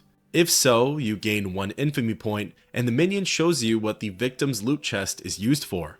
He'll place randomized goods in there, and honestly, for a very passive task, it's not a bad way to earn some coin and useful tools. The last feature I'd like to explore is the Font of Renewal. For this one, I went out and contracted porphyric hemophilia from one of the various vampire dungeons in the province. Returning to the lair and resting for the appropriate amount of time, the disease set in and I was a creature of the night. Going over to the cattle cell, the prisoner really does make for an easy and convenient feeding source. In between quests and spelunking adventures, the player can make quick pit stops back at the lair for a feed, if they wish to stay at level 1 vampirism. Now, as for the Font of Renewal, curing the disease was as simple as grabbing a sample of the Purge Blood Salts, interacting with the pillar, and selecting yes. This is leagues easier than the lengthy cure for vampirism quest, and makes for a very quick way to be rid of the disease once and for all. With that, the tour of Deepscorn Hollow is officially concluded. I really like the concept of the Vile Lair plugin. The more I play through the remaining expansions of Oblivion, the better I can see into their initial purpose. The home DLCs provide specific experiences for each playstyle. Of course, an assassin could use Frostcrag Spire, a wizard could use Battlehorn Castle, and a knight could use Deepscorn Hollow. However, for better player immersion and for accurate roleplay into different character classes, it's really cool to see how Bethesda designed each base and outfitted them with different features pertaining to each of their needs. The weapons, armor, ingredients, potions, NPCs, and basic functions of Deepscorn Hollow are best suited for vampires, assassins, and in general, those who are embarking on an evil playthrough. In terms of aesthetics and charm, it certainly utilizes its unsettling atmosphere in a creative way. I think the Vile Lair is the base I'd probably least want to use, and that's purely because it slightly creeps me out, which is exactly what it wants to achieve. For most of my mundane playthroughs, I feel like it wouldn't serve my needs as well as say Battlehorn Castle or Frostcrag Spire. Plus, it really doesn't feel like a very homey and inviting space. However, if I were to go ahead and play as an infamous character, this would certainly be my first stop right out of the Imperial Prison. I'd love to know your thoughts on this expansion, and until next time, keep on adventuring.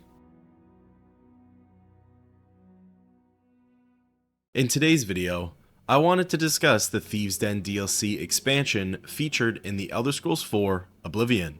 The Thieves Den was the 4th expansion released for this game, having come out in May of 2006. With all of these home-related DLCs, it seems as though they offer specific amenities best utilized for certain types of character roles.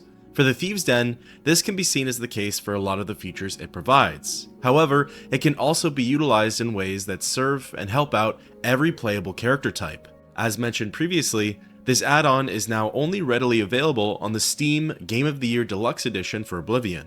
This was my first time getting to experience this DLC, and honestly speaking, it's up there as one of my favorite experiences so far. As per usual, the facts and information provided are brought to you by the game itself and the unofficial Elder Scrolls pages. The journey begins as soon as the player installs the expansion and loads up the game. You'll receive a quest update that reads, "Centuries ago, a great battle took place in Anvil Bay. In the battle, the legendary pirate, Toradan Abdougal, the captain of the infamous Black Flag, was defeated by the first Count of Anvil. Rumors have been circulating of a hidden underground cavern beneath Castle Anvil. If the rumors are to be believed, then the final resting place of Captain Dougal and his ship have been uncovered. I should investigate these rumors as soon as possible." Unlike the other smaller add-ons for this game, there's no note or key that accompanies this journal update. Fortunately though, and similar to some of the other expansions, Dunbarrow Cove can be fast traveled to right from the get-go. As mentioned in the update, it's just south of Castle Anvil, but oddly enough, when fast traveled to, it doesn't place your character anywhere special. Loading in, you'll receive a second journal update that details how there's a mysterious cave that leads underneath the castle, and that you should look further into it. Staring straight ahead and swimming to the base of the fortress, you'll spot the cavern door that's practically half submerged in water. The nameplate places it as Smuggler's Cave, and entering inside would show why. The player is brought to a decently sized room within the cavern. There's a lower area and an upper area. The lower is still filled with water, about halfway up to the player's shins, and both of the levels are filled with containers. Taking a look inside most of them, you won't really find any items of interest, save for except a few pieces of gold. It certainly seems like low reward, medium risk type of goods, and they aren't very enticing to take. However, the real treasure still lies ahead. Smuggler's Cave has two different pathways to go on from the entrance area. Choosing to explore the one that connects to the lower level, the player will be brought to a door leading into Dunbarrow Cove. Just before it is a cutlass lying on the floor, pointing you towards your destiny. Entering inside, you'll receive your next journal update. It tells you that just around the corner are the remains of the Black Flag pirate ship. However, the cave has been overrun by the skeletons of the crew who died here. The game tells you to clear them out before you can claim the cove as yours. Wandering beyond, you can see the remnants and chunks of the ship littered around this massive area. The space is divided into an upper level and a lower level, with small passageways leading to and from, along with hulls and decks of the Black Flag that need to be explored. Scattered throughout this zone are the aforementioned skeletal foes of the pirate crew. They're called Red Saber Skeletons, and are actually one of 3 new creature variants added into this game via the expansion. According to the UESP, the Red Sabers are stronger versions of normal skeletons, as they have more health and their weapons deal more damage. Speaking of which, the skeletons also carry a new variant of a weapon type, which was also added into the game via this DLC. Each undead has the possibility of carrying one of 3 leveled cutlasses, the first of which is a fine steel cutlass, and these will start to appear when the player is level 4. They have a maximum base damage rating of around 11. The next is the superb steel cutlass. These will start to appear when the player is level 8 and have a maximum base damage rating of around 18. The final variation of the long blade is the Master Forged Steel Cutlass. These start to appear at level 12 and have a maximum damage rating of around 22. In total, there are 6 Red Saber skeletons within Dunbarrow Cove that need to be defeated. Once all of them have been taken care of, the quest marker will point you over to the captain's quarters, which has been broken off and moved to the upper level. Choosing to explore a bit, you'll see that the inner cave system leads to a smaller room that almost looks either like an empty cargo hold or an empty jailing area. Taking the system further into the lower level, this spot doesn't really contain all that much, except for the separated hull and mast of the ship. There is a rowboat with a skeleton in it in the western corner, but there isn't much context for it at the moment. Climbing onto the Black Flag's deck, you'll get a better look at the Jolly Roger that was once donned on this mighty and feared ship. Entering inside of the cabin, the first room is pretty barren, borrowing some bottles of beer, a sleeping roll, and some older furniture. Descending further, there are a few more rooms placed around this portion of the cabin, each containing opened or smashed containers. Going one more level lower brings you into the bilge. The bilge section is arguably the emptiest of the 3 zones, containing only one open chest. Leaving the cabin, it's now time to ascend up to the captain's quarters and see what awaits for you in there. Entering inside, the rooms are tight, and immediately, the final skeleton lunges in for the attack. This skeleton consists of the rotten remains of the once feared Captain Dougal. Dougal has even more health than the Red Saber skeletons, although it isn't by that much. He fights with a randomized cutlass, and once he's been laid to rest, you'll receive your next journal update. The game directs you over to a pirate named Dahlia Rackham. She can be found on the Clarabella in Anvil's Harbor, and her services can be used to outfit the cove and claim it as your own. Before doing so, however, I personally wanted to go back inside of the captain's quarters to see what else was in there. In my opinion, the most interesting part of this expansion is what lies next. It's the last journal entries of Thoradin ap Dougal's life. They detail his upbringing, his beginnings as a pirate, how he soared to success, and his untimely entrapment beneath Castle Anvil. This is a really interesting lore read, and I encourage you to stick around for it. But if you want to skip ahead, the correct timestamp will be posted on the screen. There are 4 journal entries in total, and I'm going to make some changes to Captain Dougal's poor grammar, mainly to make it easier for me to read. The first one starts as follows. 3rd Era Year 286, or thereabouts. I'm finding it unlikely that anyone will be finding this journal, but if they do, know that here be written the last words of the great Captain Thoradin ap Dougal, Scourge of the Abyssean Sea, Terror of the Gold Coast, Cutthroat of Hunding Bay, and Lord Captain of the Red Saber, the finest band of buccaneers and pirates ever to sail Tamriel. I ain't a man with much use for words. I ain't never been to no academies, I ain't ever write no books. Words ain't never earned me no gold, so they're worthless to me. That's why you have quartermasters and first mates. But I'm gonna be setting my last thoughts down here on paper, cause I ain't got much time left here, and it's every old man's right to have his words heard. Now, my business was fighting, sailing, and looting. I became a leader of sailing men, the most feared in history, or so they tell me. Now, before you be getting ahead of yourself, let me be warning you that my tale does not end well, as I'm sure you can see from wherever you found me rotten bones in this god's cursed cavern. I was born in a little town on the north coast of Skyrim called Dunbarrow. My mother was a wench, and my father was a right bastard. The only thing that either of them ever did for me was doing me the favor of selling me off to a sea captain when I was 9. That captain, he taught me everything I'd ever need to know about sailing, and a few things about the rest too. You see, he was a smuggler, and he taught me all about smuggling and avoiding the Imperial Navy as he ran the skoomer route from Daggerfall to Vivek. Shame he were caught and hung. He was as close to a daddy as this old pirate ever knew. Closer than that bastard who sold me off everywhere, that's for sure. Journal 2 continues. After the captain were hung, I got around Hammerfell a lot. Fell in with a few crews here and there, and after a time, got myself hired on a midshipman on Captain Calidus's rig. Of course, Calidus was a drunkard, and the damn fool ran his own ship aground in Anvil before we could get any real pirating done. So embarrassed were he that he drank himself to death in one of the pisshole taverns in this flat little seawater town. So there I was, in a backwater port when the war against the usurper broke out. I went on hire with a rickety tub and a worthless rot of a captain when the Imperial Navy stole every private ship in port to go and fight their war. We was coming back into dock when we heard about it. Now, only a fool doesn't bite when he smells blood in the water, and that captain of ours was gonna hand his rudder over to the Navy. The rest of us, well, we didn't so much like that. We cut his throat and tossed his worthless carcass to the depths for Hermaeus Mora to feast on.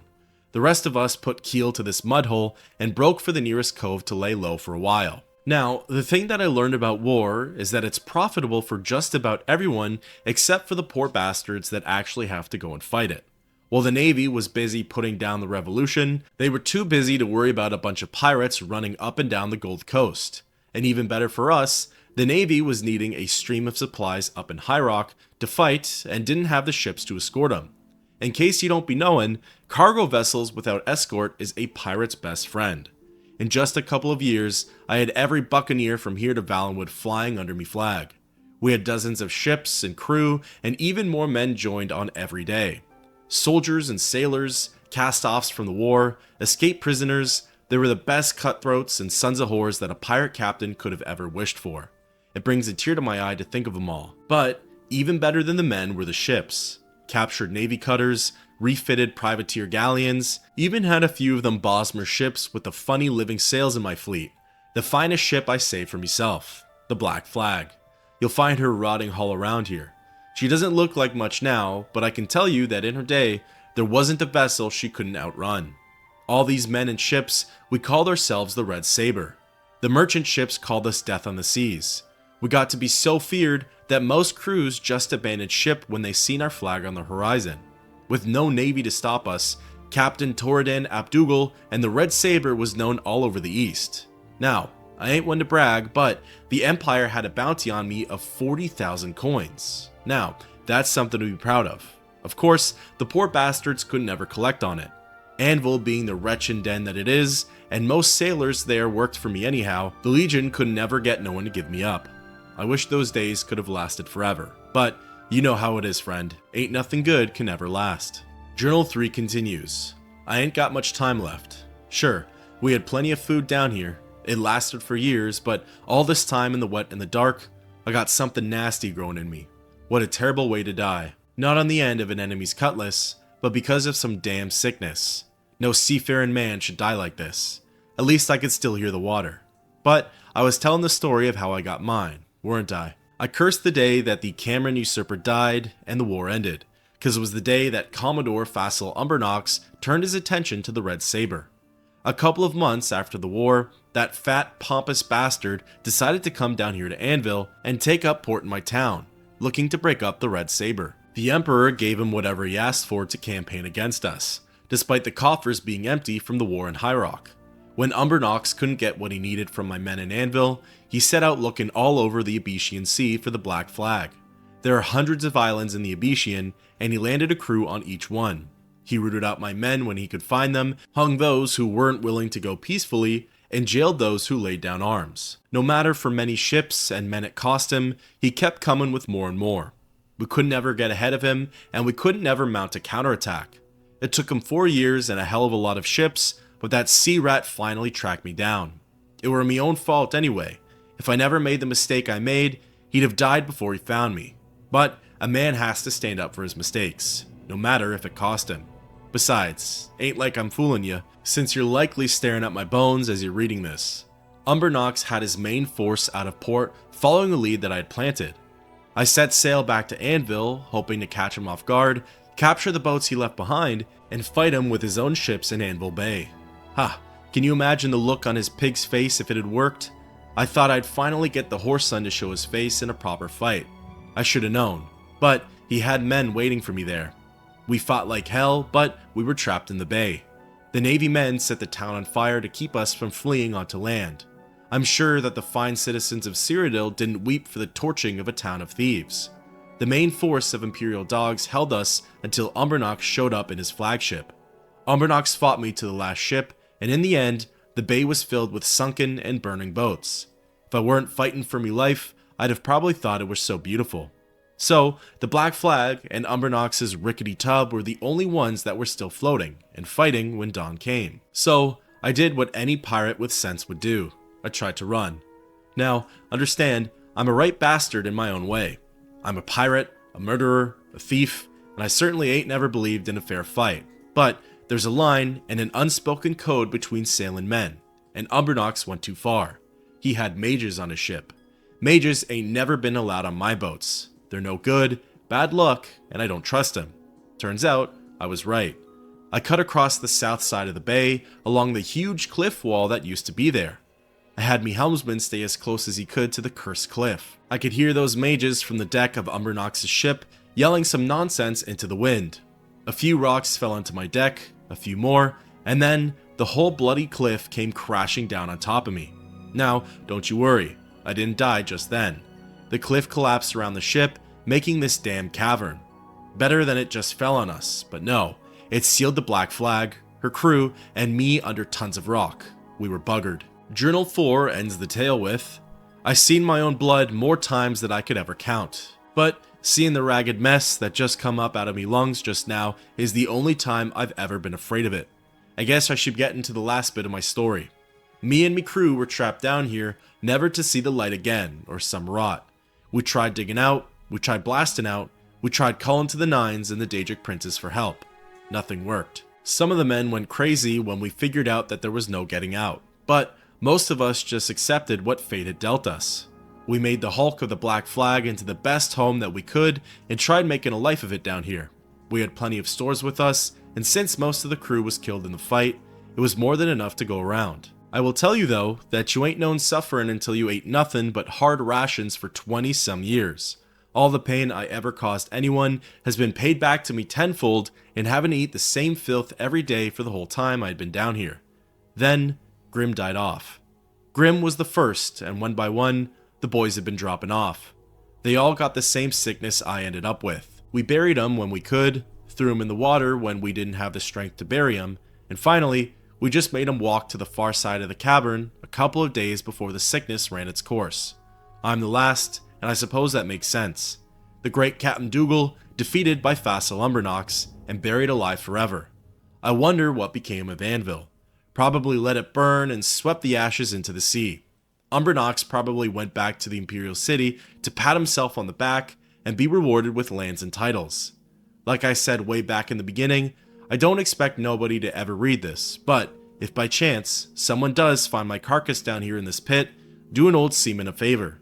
Track down whatever descendants that old fat sack Umbernox may have, and tell him that Thoradin ap Dougal says hello. These sets of journals were really fascinating to me. They detail the life of a legendary pirate captain, they give insight to what the city of Anvil was like earlier in the Third Era, and they talk about the Umbernox family lineage. If only Fassel Umbernox could have seen Corvus's career path for the last decade or so. That would have had him rolling in his grave. Speaking of which, I knew it was unlikely, but I was dying to know if the Count or Countess had a dialogue prompt pertaining to Captain Dougal or the Black Flag. Unfortunately though, and as expected, there wasn't much available there. Continuing with the task at hand, I traveled to the Anvil Harbor and boarded the sea tub Clarabella. Within the captain's quarters was the aforementioned Dahlia Rackham. Speaking with the Red Guard, she doesn't offer much in the way of unique dialogue. However, something that is different compared to the other quote-unquote new home expansions is that she doesn't necessarily sell add-ons, appliances, and renovations for the Dunbarrow Cove. Instead, she mostly sells the services of various NPCs and trainers. So, for example, she can hire the help of a fence, a fletcher, a security expert, a spy master, and a supplier. Of course, there's also the option to have your personal quarters upgraded. In total, there are 6 upgrades that can be purchased, and 5 of them will run you out 1,000 septims each, whilst the 6th will only cost 500. As it turns out, this is actually one of, if not the least expensive, new player home that could be fully kitted out. Once everything is purchased, a few things will happen. You'll receive the final quest notification, detailing how you've hired a full crew and that once a week they'll provide you with your share of the plunder. Accompanying this are several in-game notifications. There are 3 of them, and they'll inform you that a new pirate has joined your crew due to its prestige. It's now time to return back to the cave and see what's changed. Entering inside of the Smuggler's Den, not much has been altered. In fact, the entrance area stays the same, including its containers, their placement, contents, etc. Moving into the actual Dunbarrow Cove though, there are certainly some noticeable transformations. For starters, there's a lot more light and life in here now, as there are quite a few NPCs present within the zone. Taking the time to interact with them, let's go ahead and meet every single one. The first is an Imperial male named Tom Blackwell. Tom acts as the security expert and offers a plethora of alteration spells, each pertaining to lockpicking. Tom also offers expert level training in security, as well as has a few scrolls and potions for sale. Probably the most interesting part about the security expert add-on is that it comes with a training chest. Here, players can practice their lockpicking skills on a hard-locked container. Once the chest has been broken into, it automatically resets, allowing you to further progress your skills. Next up is a male Dunmer named Coven Kren. Kren acts as the spy master and, similar to Tom, comes with his own unique skill sets. He offers advanced training in sneak and sells a variety of illusion and restoration spells. Kren also sells sets of armor, including unique enchanted pieces. For example, he has the Gauntlets of the Manhunter, which are glass in nature, provided you're a high enough level, and fortify marksman for 6 points, and have detect life for 60 feet.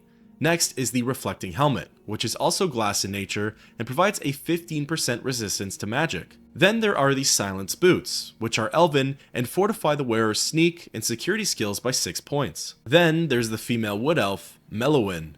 Mehrunes is brought along with the Fletcher upgrade and offers a variety of spells, each aiding an aspect relating to archery. She offers expert level marksman training and sells a variety of bows and enchanted arrows. These arrows offer the effects of draining skills, damaging fatigue, paralyzing opponents, and lighting them up. They vary from cheaper to more expensive ones. By her is an archery zone with a few targets, along with some basic equipment for the budding archer. Next, there's the Imperial Male, Jack Silver. Jack can be found in the Hall of the Black Flag, and he's brought along as the supplier. You'll notice now that the Black Flag has been restored, renovated, and outfitted with a mix of useful and aesthetic supplies. Silver sells a few potions, including the newly introduced Night Mask, which fortifies sneak. Along with those, he offers lockpicks, weapons, and armor, although the latter two are only available with higher mercantile levels. Jack also offers advanced training for the Speechcraft skill. In front of him is a display of weapons, armor, lockpicks, etc. These are for the taking and are included with the supplier expansion. Accompanying these are 5 chests in the bilge that can be used as safe storage. Next is the male Redguard, Kafiz. Kafiz acts as the crew's fence and offers a variety of goods, including lockpicks, weapons, and armor, with some of them being enchanted. He also offers advanced levels of mercantile training. He can often be found in the dry cargo hold of the Cove, which has now been supplied with food and containers. Interestingly, every single crew member who offers the ability to buy and sell will take your stolen goods. What makes Kafiz unique though is that he has the highest amount of gold to offer you back, as most of the others barely crack 100 septums. Accompanying Kafiz is his pet warthog, Bacon. Bacon doesn't offer much to the crew besides a morale boost, and possibly a meal if things ever get too sour in the Cove, but I don't think Kafiz would allow that. Lastly, there are the 3 pirates who joined later. There's Yinzur, Scurvy John Hoff, and Zedric Green. Speaking with any of them, their only dialogue prompts are to ask for rumors, or to head out and plunder. Choosing the former, the 3 pirates set out for Cyrodiil and its surrounding waters, to which the game tells you that they'll return in 1 week. Once the pirates have returned, you'll receive a notification that your share of the plunder has been placed in the captain's quarters. Making that our next destination, the quarters have been outfitted with dressers, a bed, and some other miscellaneous furniture. The journals have been left untouched, and at the foot of the bed is your personal chest. The loot they return is leveled, and in my case was 2,000 gold. If you speak to the pirates right after they've come back and ask them to go out plundering again, they'll deny your request. The game tells you that they need at least 1 day's rest in between jobs. Now, before the pirates have returned, the only thing that's actually in the chest will be a strange key called the Smuggler's Key. What this key allows though is actually quite interesting. As it turns out, back in the Smuggler's Cave entrance, the passageway in the upper level leads to a door that goes into a dining hall. This door cannot be lockpicked, but it can be opened with the Smuggler's Key. This doorway gives you access into Castle Anvil, and from there, into various nooks and crannies of the fortress. One way, of course, leads straight into the dining hall and its surrounding rooms and zones. The other way leads the player right into the royal quarters. It brings you all the way to the Count and Countess's private chambers, and honestly, it's a minor detail, but I absolutely love it, and I'm sure Captain Dougal would have appreciated it too. Beyond that, there isn't much more to this expansion. It acts as a hideout for those role-playing as thieves and more corrupt characters. It's not quite as dark and sinister as the Vile Lair plugin, but it's also not noble and righteous like that of the Fighter Stronghold. I personally really enjoyed this DLC. I've said it with most of the other player home add-ons, and I'll say it again with this one too, it's definitely up there amongst my favorites. In terms of lore, this add-on was second to none, as the story of Captain Torridon ap Dougal rivaled that of Lord Cain and Ariel Gerard of Battlehorn Castle. Even though it was very minor, I did like how there was some form of combat involved, with needing to defeat the cursed Red Saber crew. Dunbarrow Cave itself was a neat area and certainly offered its charms. I enjoyed its proximity to Castle Anvil and thought the secret passageway inside was really interesting. The part I think I appreciated the most was how almost all of the upgrades revolved around hiring a crew and weren't meant for kitting out the hideout. This was unique compared to the other expansions, and made sense too, as to me, pirating and plundering should be made around the team that's behind it, and not necessarily the contents of their lair. I do have several questions in mind though, regarding some of the logistics of the cove. For example, the pirates were all trapped in there with no escape, but who created the entrance in and out of the smuggler's den, and ultimately into Dunbarrow Cove? Also, who created the secret passageway into the castle? There's at least a century and a bit in between Captain Dougal's diary entries and the hero of Kvatch wandering into the den. These are some burning questions that I'd love to get answers for, but in the meantime, I'll settle with what we have. In the end, the Thieves Den serves as a useful hideout, and its services would be excellent for those role-playing as thieves, rogues, etc. Honestly, for any player. It would also make your Thieves Guild experience a whole lot easier too. Before signing off, I just wanted to read snippets of the blurb left behind on the UESP's page regarding this DLC. It was originally displayed on Bethesda's website whilst downloading this expansion, and has since been archived on the wiki. Most of it is regarding the contents of Captain Dougal's legacy, and which was already read in his journal. The other parts read as follow though. Centuries ago, Anvil was a small collection of ramshackle huts famous for being a violent haven for pirates, refugees, thieves, thugs, and any other men and women of ill intent who happened to wash up in Anvil Bay. The Empire, distracted by the activities of the Cameron usurper, seemed unable to stop the relentless pirates of Anvil as they assaulted merchant ships throughout the Abyssean Sea. During this time, one pirate captain stood out above all others, Captain Torreden ap Dougal and his ship, the Black Flag. The next bit talks about the Cameron usurper, their war, Torreden's rise to success, Fossil Umbernox's counterattack, and the Red Saber being trapped in the cove. It continues and ends with, however, life was very different above ground. Following the defeat of Captain Dougal, Fossil Umbernox's men occupied the ramshackle town of Anvil, burning it to the ground and forcing its population of thieves, murderers, and beggars to flee in the surrounding countryside. As a reward for his efforts, Commodore Umbernox was granted the title of Count Anvil and given the funds to raise a new city from the ashes of Old Anvil, a city where lawful citizens could live and trade without fear of the crimes of the past. As the final symbol of his victory, Count Umbernox built his castle on top of the very outcropping where Torreden ap Dougal had been defeated. I'd love to know your thoughts and opinions on the Thieves Den expansion, and until next time, keep on adventuring. In today's video, I wanted to discuss the Horse Armor and Spell Tome expansions featured in the Elder Scrolls IV: Oblivion. These two DLCs are even smaller in comparison to the already minute player home add-ons, so I figured it would be best to bunch these two together.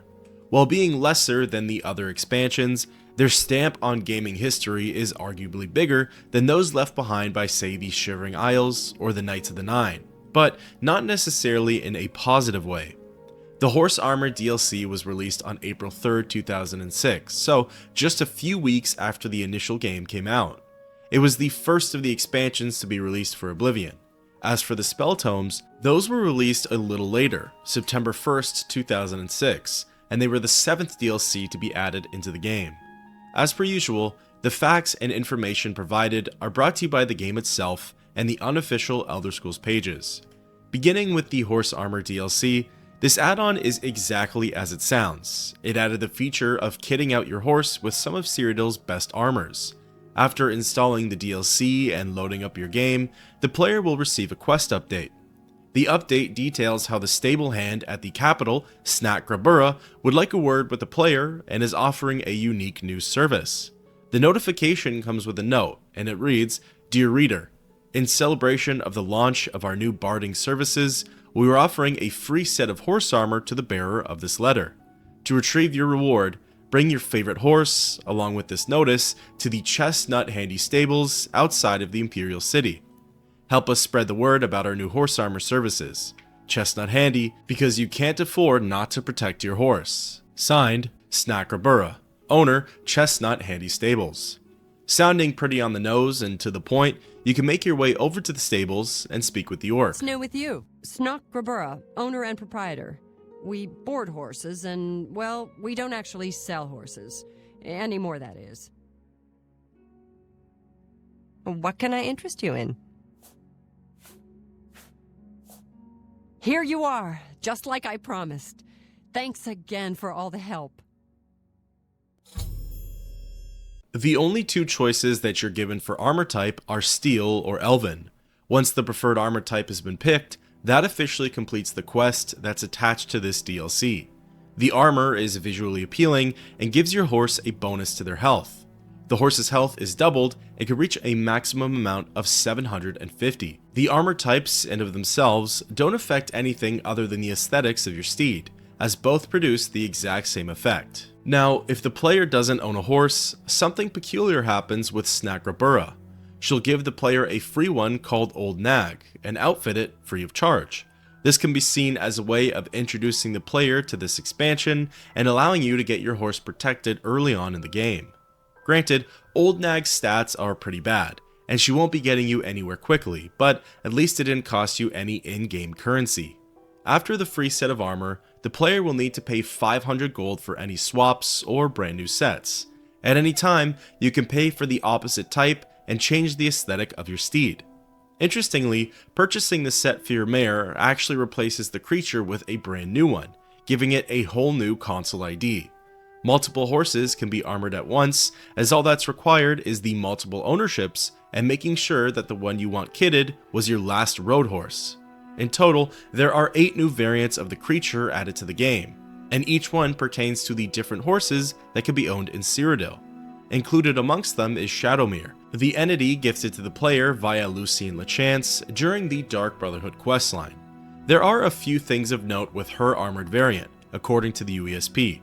For starters, the armored Shadowmere isn't coded to return back to Fort Farragut. If she wanders off, flees from a fight, etc., she'll be very tricky to track down.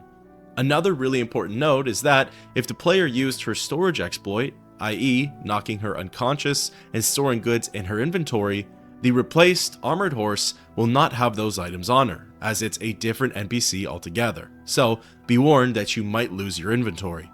Beyond that, there isn't much more to this DLC to discuss.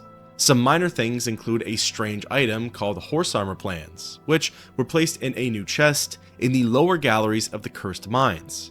The only things these plans decree are, I'm a set of plans, go to Chestnut Handy Stables. The unofficial Elder Scrolls pages believes that these were meant to be used for some sort of unfinished quest.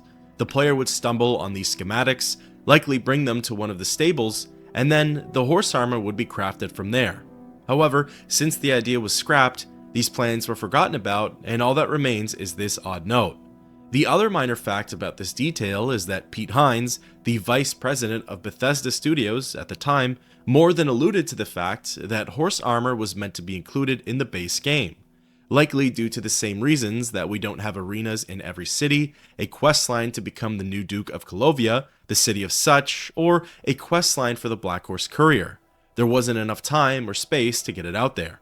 The remnants of this can be seen in rumors spoken about Tertia Viducia in Shadenhall, as male Nords or Orcs say she's very knowledgeable on horse armor. Perhaps even more renowned than the DLC itself is the controversy that surrounds it.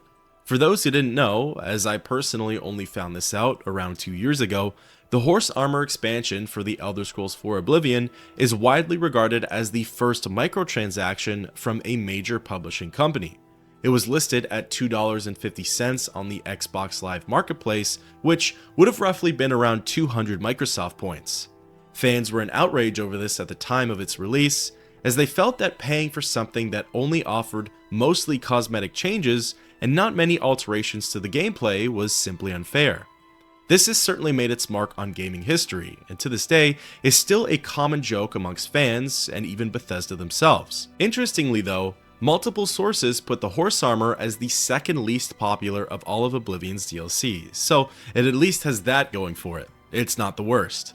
Furthermore, the UESP shows how in recent times, the joke has continued on with Elven and Steel Horse armor being available for Skyrim's Creation Club, along with a Dwarven armored mudcrab. A horse armor card has also been added to the Elder Scrolls Legends game. If you wanted my opinion, I completely understand the outrage of 2006. Players and fans wanted more from Bethesda, and the first piece of additional content they put out is mostly cosmetic changes for your horse. Most of the horses you'd want to be riding anyways would have received little to no buffs with the armor. I could see a lot of fans losing hope in Bethesda at that moment, seeing as how there were some amazing and vast expansions put out for Morrowind, and Oblivion gets met with a horse armor paywall. Interestingly, I was reading online though that nowadays, no one would really bat an eye at microtransactions like this, as they become so normalized, and it's pretty true. Skins, small buffs to stats, added weapons, etc. They're the new norm for massive games like these, and ways for development companies to continue to make money off of their established titles. Now, as for myself, getting to experience this DLC almost 19 years after its release, and having known the infamy that surrounds it, it almost feels like a surreal experience. However, there was a reason that this was one of the last expansions that I touched upon for Oblivion, and that's because there's very little offered and not much in-game lore or story to it. Back in 2006, I probably would have paid for this. As for today though, in this day and age, I would not have purchased it unless it came bundled with all of the others, exactly like what the Game of the Year Deluxe Edition offers. Bethesda, in my opinion, were smart for releasing it so close to the base game's release date. Players were more than likely still working on completing the game, and having an armored, protected horse to roam around Cyrodiil would have been a nice feature. I also believe that if it was released in the latter half of DLC lineups, it probably wouldn't have been downloaded as much. The other DLCs likely would have overshadowed it, and it would have gone down as an even bigger letdown. The controversy is arguably the most interesting thing about the Horse Armor expansion though. Next, I wanted to cover the Spell Tomes DLC. It's also a relatively smaller add-on, similar to the Horse Armor, but it offers a lot more content. Unlike almost all of the add-ons, there's no notification or quest accompanying this one. In fact, when I first downloaded it, I wasn't even sure if it was working or not, because I didn't know what to look for.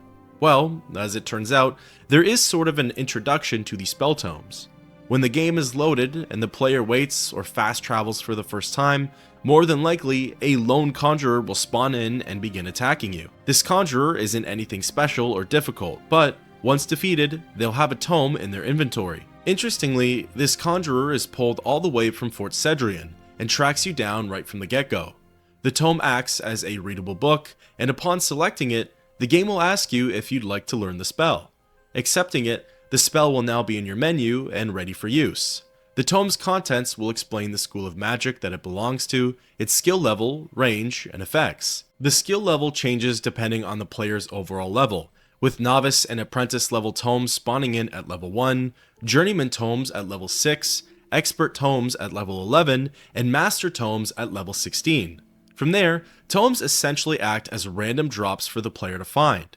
They have a 1 in 4 chance of replacing scrolls for where you would normally find them out in the wild and in containers. So, the best areas are Necromancer and Conjurer dungeons, as more often than not, their boss level chests usually include scrolls of some kind.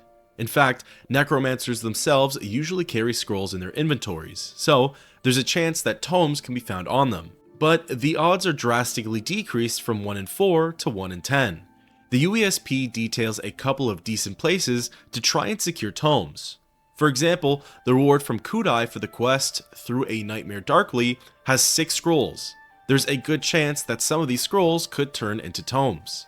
Another great spot to check is the Mages Guild Chironasium, as the cupboard in the back contains 5 scrolls. Beyond that, it's best to simply get searching. In total, there are around 60 new spells that this expansion adds into the game. 2 of them are for Alteration, 2 of them are for Conjuration, 39 are for Destruction, 7 are for Illusion, 2 are for Mysticism, and 8 are for Restoration.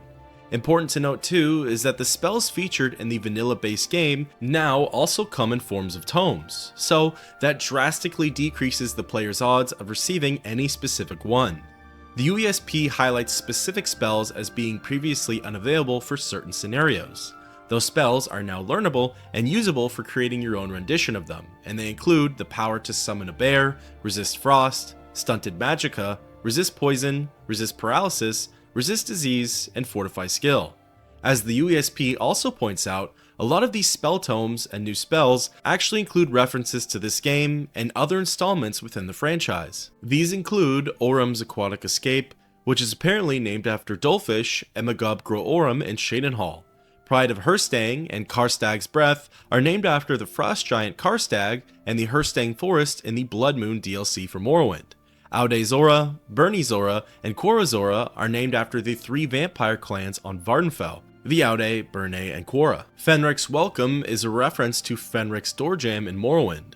Levum's Reversal, Resist Paralysis, and Resist Poison are spells found in Morrowind, and Baltham's Insight is apparently named after Baltham Greyman from Daggerfall.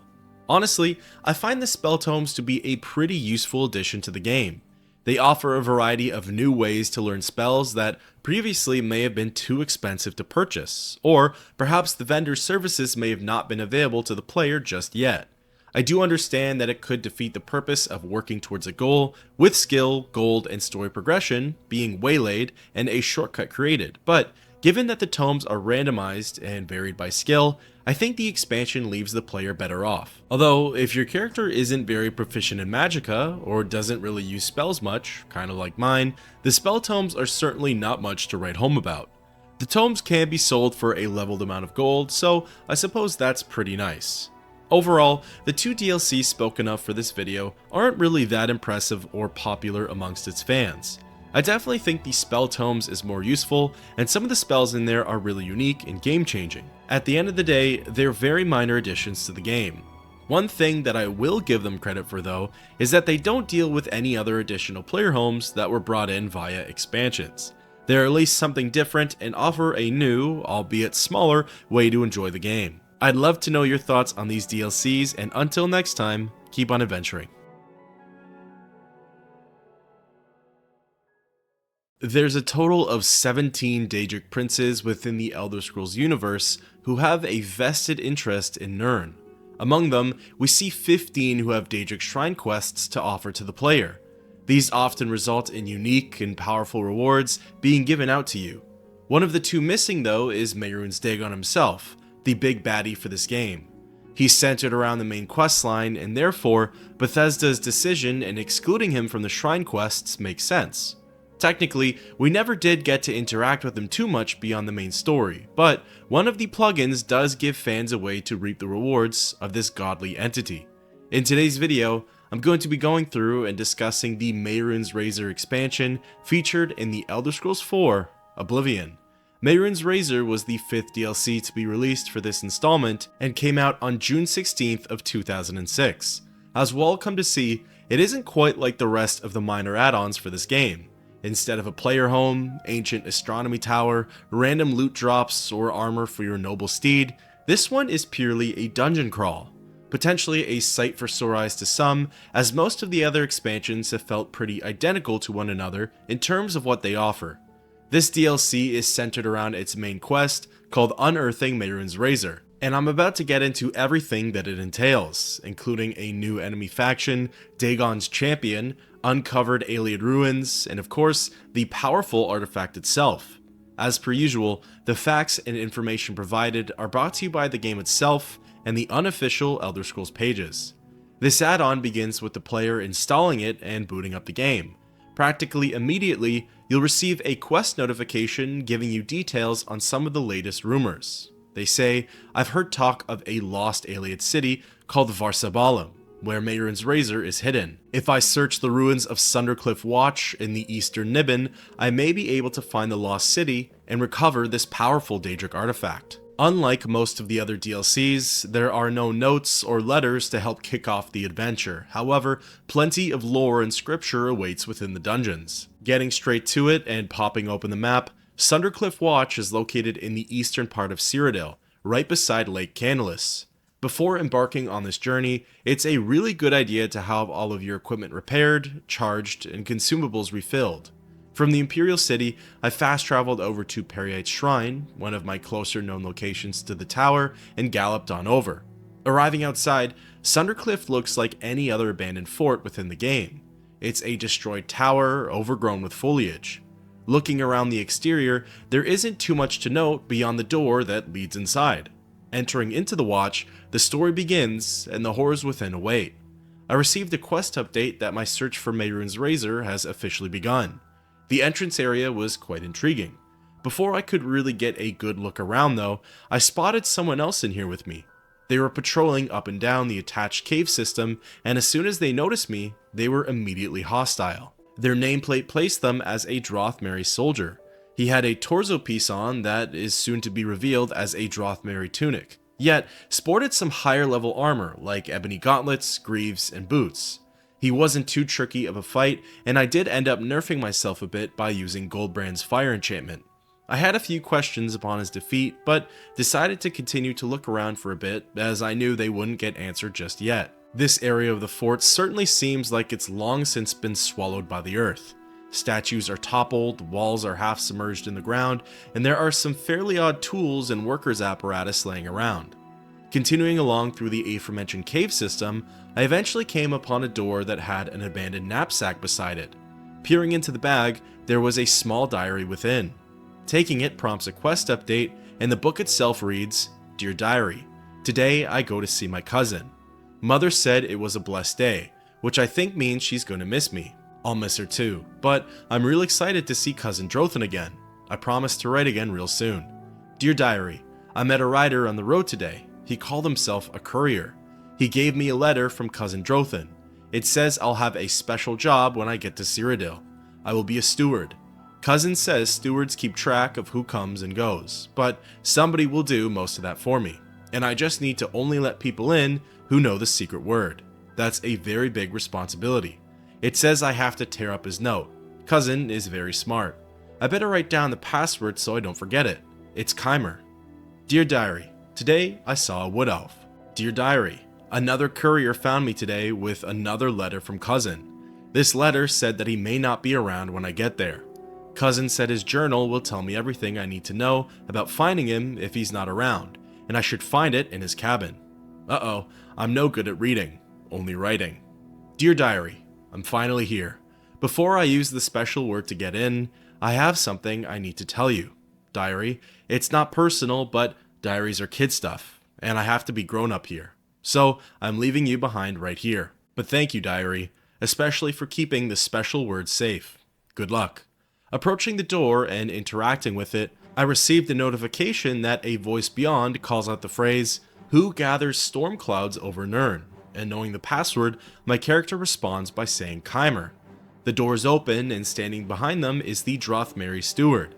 He comes in for the attack, and he too is kitted out with the Drothmeri tunic and high-level armor. He's able to get a few hits in on me, to which I unfortunately contracted the disease Tunnel Cough, a brand new one added by this DLC. It drains the player's sneak skill by 15 points. After defeating him, I peered into his inventory and noticed something called a steward's note. Picking it up, it reads, Vask, your job is to see that our arrivals and departures are well documented and that their wages are paid. And keep an eye on my dear cousin. It is not to gossip with every new recruit about our far-reaching plans. We've already captured one assassin prowling the caves. The last thing we need is some spy of Helsith's hearing all our goals from you. Commander Adrethi will debrief the troops as necessary at his own discretion. On Tertus, I'm taking a detachment through the doorway with me. I don't know how long I'll be gone, but in the unlikely case that there is cause to disrupt my excursion, read the most recent entry in my journal. You'll find it in my cabin, on the desk. Don't go in there for any other reason. Discretion above all. We don't want our Imperial enemies to know what our plans are. Death to the Empire. Archmage Frathen Drothan. On the steward's desk just behind his corpse, amongst the jewels, gold, scales, and ink, is the steward's registry.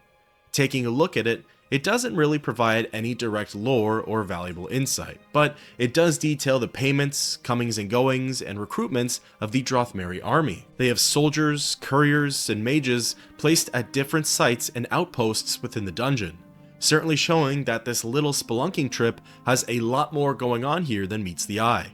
Moving forward, I ran into more Drothmeri troops. These ones were just recruits, and all things considered, even with their high-level gear, they didn't pose as big of a threat as enemies that were coming up. This dungeon run is an excellent way for the player to secure more leveled and enchanted loot, which can completely elevate your character, or be used to just earn more gold. Just ahead of this space was the final room in the first zone. Here, I came across the other common varieties of Drothmeri troops. Recruits, soldiers, and veterans. As mentioned before, the soldiers put up a decent fight, and dare I say, the veterans even gave me a run for my money. They all fought with pretty much the same setup, it's just that the veterans had a wider range of skills, more health, and abilities that they could pick from, including powerful destruction magic. Once the room was cleared, I made my way over to what was probably the most interesting area, at least to me, Sundercliff Village. The village was exactly as it sounds, an entire community of housing built far into the earth of Nirn. They shared the same structure and aesthetic as buildings you would see in Breville. There were drawbridges connecting both sides, campfires, hutches, and supplies laid out all around them. This area really was something else. It makes you wonder how vast their army is, how long they've been down here, and how much work has really gone into making this hole in the ground their home. I stuck my way up to one of the canteens and entered inside. These spaces are used as barracks, lodging, community centers, etc., and inside most of them, there are a variety of Drothmeri enemies, ranging in rank. Back outside, there were a lot more enemies in this sector. They patrolled around the perimeters, walking along the upper ridges and lower canyons, relaxing at the campfires, etc. Before continuing onwards, I decided that now would be a good time to work my way through their numbers and start cutting down the opposing forces. Things got pretty dicey at certain sections. Again, it was mostly the veterans that gave me issues, and it didn't really help that I was getting ganged up on by the inferior ones. Once most of their unit was taken care of, I resumed my exploration and ended up wandering into their makeshift jail. I noticed a holding cell of some sorts and heard an elf talk to me from the other side, although I couldn't see them, so I assumed it was a Drothmeri. Actually picking the lock and getting a better look, it turned out to be an assassin for the Morag Tong. They were friendly, but unfortunately not very talkative. Wondering what he was doing in these parts, and specifically why he was imprisoned, I searched the jail for some context and landed on the jailer's letter. It reads, "Vilnius, keep searching for the writ that assassin carries. The patrolmen have searched the tunnels in hopes that he dumped it when he was found out, but he may carry it on his person yet. If that's the case, I shudder to think where it's hidden. Try sneaking in there while he's sleeping to search the cell, and by Nerevar, get to work building that second cell. I don't want to execute that assassin until we find out who he came for, and Sardova needs some place to lock up the workers when they get out of line. Signed, Commander Adrethi." Now from here, there are a few optional things to do with the Morag Tong assassin. One thing that can be done is kill him. He's arguably no tougher than the Drothmeri soldiers, and his armor and their enchantments are quite useful and interesting. On his body though, he does carry something called a soiled writ of assassination, which you can probably piece together where he was hiding it. Taking it, it reads off the classic, "Commander Talani Adrethi. The aforementioned personage has been marked for honorable execution in accordance to the lawful tradition and practice of the Morag Tong Guild. The bearer of this non-disputable document has official sanctioned license to kill the aforementioned personage." So, it seems like multiple parties and factions have a mutual interest in this questline, which is pretty neat. The other option for the assassin is to set him free and let him carry out his work. He'll become your only ally down here in these parts, and for what lies ahead, that can definitely prove to be useful. He'll sneak out, pop an invisibility potion, and head towards his mark. The rest of the village area and the houses within don't really offer much more to the player besides some basic loot and more enemies to face. Connecting to the village is a variety of pathways and cave systems leading to a few different zones. The next one that corresponds with the current part of the story is the Sundercliff Commune. The commune also consists of a chasm surrounded by high ridges and lookout points. There are reinforcements standing guard on the other side, and similar to what's happened before, they have to be taken out. On the lower level is a building that's titled the Veterans Lodge. At first, I was worried that I'd have to take on maybe 2 or 3 of them at a time, but expressed a sigh of relief when there was only one of them to be found in here. There are quite a few chests to loot, including a boss leveled one, so it isn't necessarily a waste of time to go exploring in here. With the choice of either ascending up the platforms to the upper level or navigating through a passageway connecting to the lower one, I chose the latter. It was a brief exploration, and at the end of the passage, there was a lone guard standing in front of some sort of sealed entranceway. Getting in closer and taking on the guard, I soon got a quest update telling me that this was the doorway into Varsabalum, and that the 2 pedestals should be my clue on how to get in. The enchanted pedestals could be activated, but upon doing so, it simply told me that nothing had happened. Attempts at walking up to the door were futile, as the enchantment blocks me from going any further. With no other options, I turned around and ascended to the top of the commune. Here, there were a few more patrolling guards to take care of, and buildings to enter inside of. One of those buildings was the Yeoman Barracks, a small house holding one recruit and smaller treasures. Another one, though, was exactly where my quest marker was pointing to, and it just so happened to be Frothin Drothin's quarters. Inside, there was a variety of unique loot, as pointed out by the UESP, scrolls of transmutation, 2 bottles of Trichobazor extract, treatise of Aleatic cities, a receipt from the famed Jobasha's bookseller on Vardenfell, and most importantly, Drothin's journal. Looking at it, it gives the player a quest update, and its actual contents read, 12th of Morningstar, Sadrith Mora. Traitors all. Helsith and all the lapdogs in the great houses care nothing for the heresy of allowing the Empire to command the lives of our noble Dunmer people. Even my fickle Telvanni kinsmen apathetically consent to this outrage. Once I have raised my army and toppled the atrocious empire of men, then they shall all pay for their complacency. The 6th of First Seed, Vivek. I could hardly bear the journey here to deal with that filthy bookseller, but it was worth it. The treatise on Aleatic cities I bartered for provided the last bit of evidence I needed. I'm now convinced that I can find the Nefarivigum beneath Sundercliff Watch, just inside Cyrodiil's border. The 2nd of Arain's Hand, Kraganmore. The Drothmeri army grows in might. Our forward detachment is ready to escort me within Cyrodiil's borders, where they shall bolster themselves for the assault, whilst I claim my prize under the mountain. The 17th of Rain's Hand, Kraganmore. It's getting harder to find mercenaries. I may have to consider employing some of the beast folk. Must remember to discuss this with Adrethi before we depart for Sundercliff. The 26th of Rain's Hand, Sundercliff Keep. The Nefarivigum must be near. I can feel power emanating from this place. Now, I've only to find it and overcome the task to earn Mehrunes Razor. Wielding this fearsome relic, I'll lead the Drothmeri army to victory against the Imperial tyrants. The 14th of Second Seed, Sundercliff Keep. We finally uncovered the entrance to Varsabalam. I'm going to take a detachment of men inside with me to find the Nefarivigum. We already discovered an assassin prowling the camp. I fear that Helsith may have sent him. To be safe, I'm going to seal myself in the city until we can recover the razor. I left 2 Bazors, cut from the belly of an albino guar, in the care of Commander Adrethi and the Forge Master. If there is some emergency, they have only to place these on the pedestals outside the door to dispel my barrier, and open the way to Varsabalam. Now, the UESP suggests reading the treatise on Aleatic cities for more background information, and trust me, it does not disappoint. It begins with, I will not be the first scholar to point to a combination of benign intent and arrogance on behalf of the Aleads as the source of many ruinous affairs for the old Heartland elves. The Nefarivigum, a foul construct of Mehrunes Dagon, was erected to be ever watchful for the pilgrim who would approach it, and best an unknown trial of worth. It is said that such a pilgrim would be rewarded with the blessing of Mehrunes Razor, a vicious blade through which Dagon himself can claim the very souls of those it strikes. Benign intent compelled Alead folk to seek out the Nefarivigum.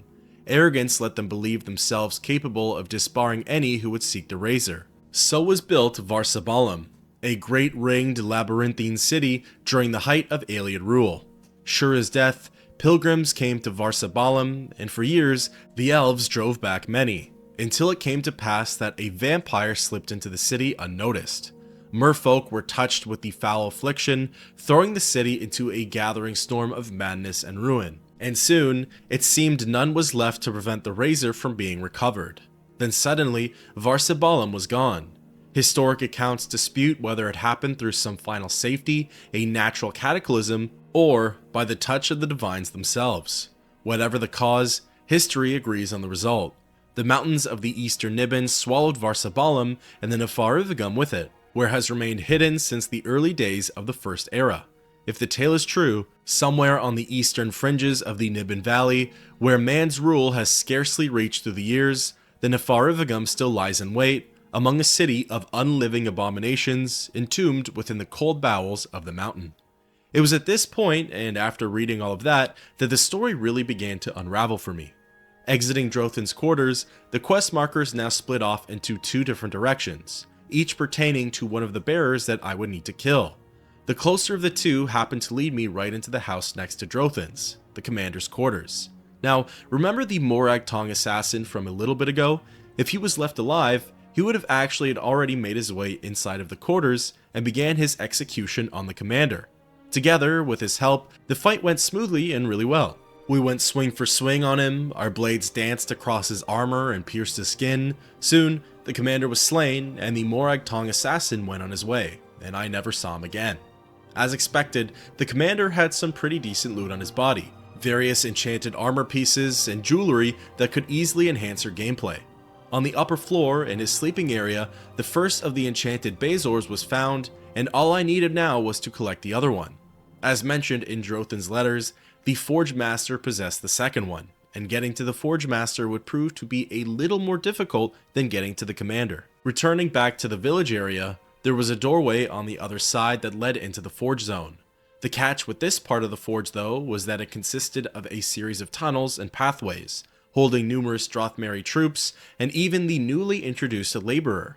The laborers are mostly beast folk, brought in from the nearby provinces of Blackmarsh and elsewhere, and they fought with some newly added tools repurposed as weapons, in this case, the two-handed heavy rake. In terms of efficiency and usefulness, the rake wasn't that great as a weapon, but it certainly felt cool and fun to swing around. Not too long into the passages, I came across a door leading to the Sundercliff mines. The mines contained mostly laborers, fighting with basic farming and cultivating equipment, and a few guards to monitor and watch their progress. As detailed in its name, the mines were used to harvest ores and natural resources from the crust. There were platforms, tents, carts, bridges, fires, benches, just about everything the laborers would need to literally set up camp in these parts, and it was a detail that I could definitely appreciate in terms of immersion. Soon, the mines came to an end and led me back into the lower portions of the forge. The first part of the zone had brought me to a smithy, which was where I fought against the weapons apprentice. He was the first non-Mer or Beastfolk NPC I came across, and he fought decently well. He had Nordslayer gauntlets on his person, which were Daedric in their craftsmanship, and had the ability to resist frost for 30%. On the table in his camp, there was an apprentice's note that read, "Forge Master, when next you can take leave, I wish to speak with you. I know you had reservations about allowing me to assume more duties, but I think you'll reconsider when I recount for you some of the atrocious things my counterpart has said in your absence." This letter doesn't necessarily help out the main story at hand, but I'm always in the mood to hear a little bit about the in-game drama and gossip. Walking a little further through the connected tunnels, it brought me to the next smithy station. This was where the armor was forged, and the armor apprentice was right there to aggro onto me and begin his assault. I would place him at about the same skill level as his counterpart, and on his person, he had the boots of the Taskmaster, which were also Daedric in their craftsmanship and fortified athletics for 20 points. Just beyond this apprentice were a few more laborers to take out. In front of their sleeping area, on a table, was a note titled, "Letter Home." It reads, "Courier's notice, conveyance via Narcissus, Belfalls, Vivek, Saran, personal correspondence, origin withheld. I miss you more with each passing night. My only comfort is knowing that the wages I'm earning now will ensure our comfort when I return." I couldn't believe the pay this lunatic was offering, and I doubt we would have followed him all the way to Cyrodiil otherwise. The fool thinks he'll overthrow the Empire. Vermina take him. I figure we'll end up deserting soon, just as soon as we've gotten as much pay as we can without actually following this addled madman into battle. We've hardly crossed the border, but already, I can tell you, Cyrodiil is an awful place. We have nothing but iron to work with. There's no art to iron armor. I tried using the bones of beasts killed in the local forest, but they are brittle and won't bear the force of the hammer. Even with decent materials, this would be a dull post. We must be a mile underground and a league from civilization. I don't envy the courier who carries this letter. I pass the time in conversation with the other apprentice. We always seem to have a good laugh at the expense of the Forge Master, in private of course. I can't wait to see your family home in Saran. I've never actually been to Vardenfell. I've heard much of its charm. I'm pleased and surprised to hear that you've begun saving for our home already. You say you're working for someone named Desolé?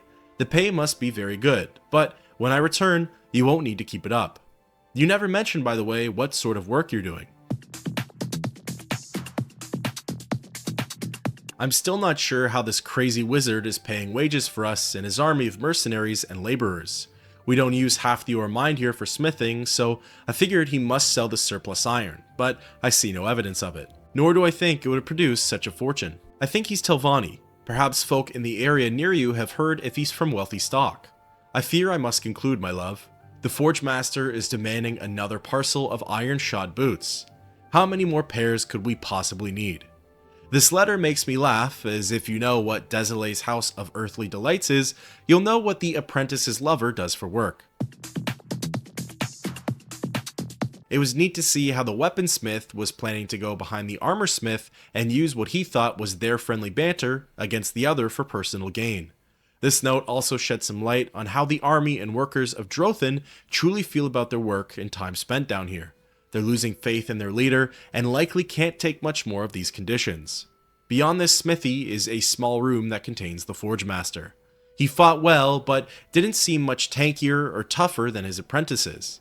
He had some really amazing loot on his body. The Forge Master's amulet and the Forge Master's smock seemed the most interesting to me, as they certainly would have buffed up my warrior stats nicely. Near his corpse was the Forge Master's tent, and on the inside there was a boss level chest and the enchanted Razor. Picking it up grants the player with another quest update, and now it was time to return back to the commune. Following the passageways further into the forge led me to a false wall that brought me back into the upper areas of the forge, and ultimately into the village. Interestingly, it seemed as though a bunch of the patrolling guards in this zone had respawned. There were a handful of them walking around in open, previously explored areas, and I knew that I hadn't missed them from before. Regardless, I cleared a path through and moseyed on towards the doors of Varsabalem. Interacting with both pedestals, I placed a Bazor in each of them, and doing so gave me a quest update. I had successfully dispelled the magical barrier and could now follow Drothan into the Cursed City. However, from what I've gathered and learned, the next steps to acquiring the Razor wouldn't be so easy, as the real dangers and monsters of the dungeon lay ahead. Going on through the doors, I was brought to the site of the alien ruin.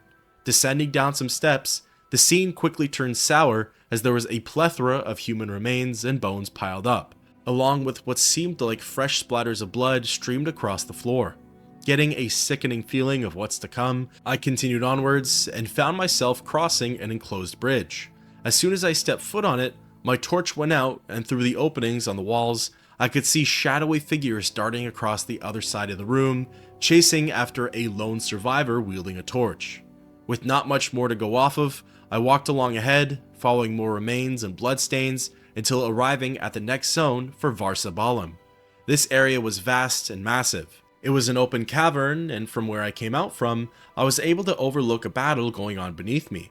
It was seemingly the Drothmeri army facing off against the vampires, and as I expected, the vampires dominated the Mer and slew them. Now at first, I was a little worried for fighting them myself. It's always a treat to fight vampires, and I wasn't sure how powerful they were going to be. However, after the first few encounters, I was sort of relieved that they would be the bulk of my foes down here, as not only did my enemies no longer have a resistance to fire, they actually now had a weakness to it, making Goldbrand's enchantments that much more effective. After clearing this space of Varsabalem, I found myself in the next zone titled Kava Beldameld. This little space only contained one vampire archer, and upon his defeat, I was spat right back out into the upper levels of Varsabalem. There were more battles going on between the Drothmeri and the undead. In this instance, I was rooting for the undead to come out on top, because playing cleanup crew with them would be a whole lot easier. By the end of it, only a singular soldier of the army remained, and he was a pretty simple kill. In the corridors ahead, there were bodies of various veterans and recruits laying lifeless in the dungeon, indicating to me that the Dark Elves probably weren't winning the war at hand. Dropping down and continuing with the slaughter, I cut my way through more of the vampires before arriving at a new zone called Kava Merspanga. Here, the corridors and hallways were tight and ever winding. In a medium-sized room just ahead, surprise surprise, there were more ongoing fights. Again, my allegiances were with the undead here, and in an instance of the enemy of my enemy is my friend, I found myself aiding the vampires with this one. Of course, once almost every foe was eliminated, they set their sights on me, and it became business as usual. Just up ahead was a door leading back out into Varsabalem. Slashing, cutting, and stabbing my way through the masses of vampires and Drothmeri warriors, I soon came upon a well leading further down into Lorcan knows where, but my eye was caught by a dead recruit in one of the nooks of the caverns. On his person, he had an undelivered letter. It reads, "Philid, it's so dark in this place. We were beset by the monsters after discovering this accursed city under the mountain. I was separated from most of the others in the madness, watched men 10 times my superior fall in combat against them. I'll never forget their screams echoing in the vastness, nor the blood splashing against the pale stones, staining the faces of our attackers in their cannibalistic frenzy. Drothan's a madman. I should have listened to you, brother. I was so eager to prove myself, to be a part of something. I was so proud to send a part of my wages home to Mother. Please, tell her I died honorably. I volunteered for Drothan's escort into this forsaken city, watched as he sealed the door behind us. When the slaughter began, I saw him flee in the shadows, Dagon take the swit. I left Mournhold to prove myself, and only proven to be a fool. This place is cold, Muthsera, and the screams are diminishing. I fear they may start hunting for the rest of us soon. I cannot find my way out, and their eyes are so keen in the murky dark. I know this letter will never reach you, brother, but Vivek willing, when the winds blow east over the peaks of Valis and Velothi, may they carry my final thoughts to you. I love you, brother. I'm so sorry. Farewell." Again, I'm truly fascinated with the additions of these little blurbs and notes. They really help to paint a picture of the current climate within Drothan's army, their true feelings about this conquest, and their waning faith in the Telvanni wizard. Notes aside, the aforementioned Ayleid well leading down was actually the entrance into the Nefarivigum. The final site was right before me, and eager to claim Mehrunes Razor, I went on through its doors. The immediate area within the Nefarivigum contained the aftermath of some final battle. There were both dead Drothmeri warriors as well as vampires laying around. The atmosphere and scene within here was certainly different to all the rest, as it was darker and more sinister. The walls emitted a red glow, and the air was still and eerie. Descending further down, I was brought to the last important room featured in the Mehrunes Razor plugin. There were signs of Daedric activity in here, as demonic spires and spikes had erupted from the ground. Smoke rose from specific areas throughout the room, and there was a sleeping roll with a journal next to it in one of its quadrants. At the far end of the room, though, there was a man in robes, standing before a crimson statue of sorts. Approaching and getting in closer, the robed figure turned around and began attacking me. It was Frothan Drothan, the Telvanni boss himself, and he came in swinging with a Daedric claymore. As much as I'd like to say that I was toying with him and playing around, he did get some pretty good hits in. He was able to drop my health to low amounts, and he summoned Clanfear to help defend him. But alas, Drothan couldn't keep up and succumbed to his wounds inflicted by my longblade. Upon his death, I received a quest update saying that he and the Drothmeri army no longer posed a threat to the Empire. Although the main threat for this questline was eliminated, there was still the matter of going through this mysterious Crimson Warrior and retrieving the Razor. I went over to Drothan's bedroll and peered at his field journal, curious to see what he had documented. It reads, "This room appears to have been built around the original site of the Nefarivigum, but there is no sign of Mehrunes Razor. There is some sort of statue of a man here, and some scattered inscriptions in the stonework. Perhaps they can give me some clues." At first, I thought the runes were useless, but I was able to piece together a phrase. Kinverum Dagon Nefarivigum. Speaking the words aloud in that order caused the razor to materialize. Alas, the way to it is blocked, and I dare not risk force lest the gate is trapped. I must search for some clues. I have discovered more inscriptions etched as to be nearly imperceivable to my eyes. After much labor, I discovered some clues as to the man entombed here. It seems he was a champion to Dagon who failed in some great task. The kin, it says Dremora, carved his chest open through flesh, armor, and bone with the razor itself. He stands guard now as a test for those worthy to claim the weapon. What sort of test can this be? The runes mention the ability of the razor to instantly send a struck foe to oblivion through Dagon's wrath. This corroborates many tales of the weapon, but can it really be so powerful as to kill instantly? The task seems so simple now that I've given it thought. He who travels here, draws the heart from the chest of the champion, and devours it, must be worthy to wield the razor. I am wary to proceed, and wonder if there is another way, but the power of the blade is so near. I must ponder my next move. As it turns out, in fact, there are a variety of next moves the player can experiment with. The first one I tried was bypassing the Crimson Warrior, or as his nameplate puts him as, Sire Feithung, and approach the gate directly. When interacting with it, I was told that I was defying Dagon's task, and prompted to force open the gate myself. Selecting yes, because my strength was over 90, it worked, and I was free to take the Razor. In an almost jump scare-like manner, Feithung came to life and lunged at me, shooting me back into the blade. Upon getting near it, my character ended up collecting it and adding it into their inventory, prompting a notification from the game that I've completed unearthing Mehrunes Razor. However, I still had to fight against Sire Feithung. It took the form of a male Nord, clad in Daedric armor and wielding a war axe. It put up a decent fight and even rivaled the abilities of Frath and Drothan. We went swing for swing on one another, and he managed to get my health down by about 1/3. In the end though, I delivered the killing blow, and that was it for this encounter. As mentioned before though, there are a few ways to tackle this room. The next one I tried involved leaving Drothan alone, and sneaking up to the gate, forcing it open again. This then caused Feithung to come to life, and duke things out with Drothan instead of me. I watched in silence from afar as the two fought, and in the end, Feithung was the one to come out on top. The spectacle was short-lived though, as Sire then came over to me and began attacking.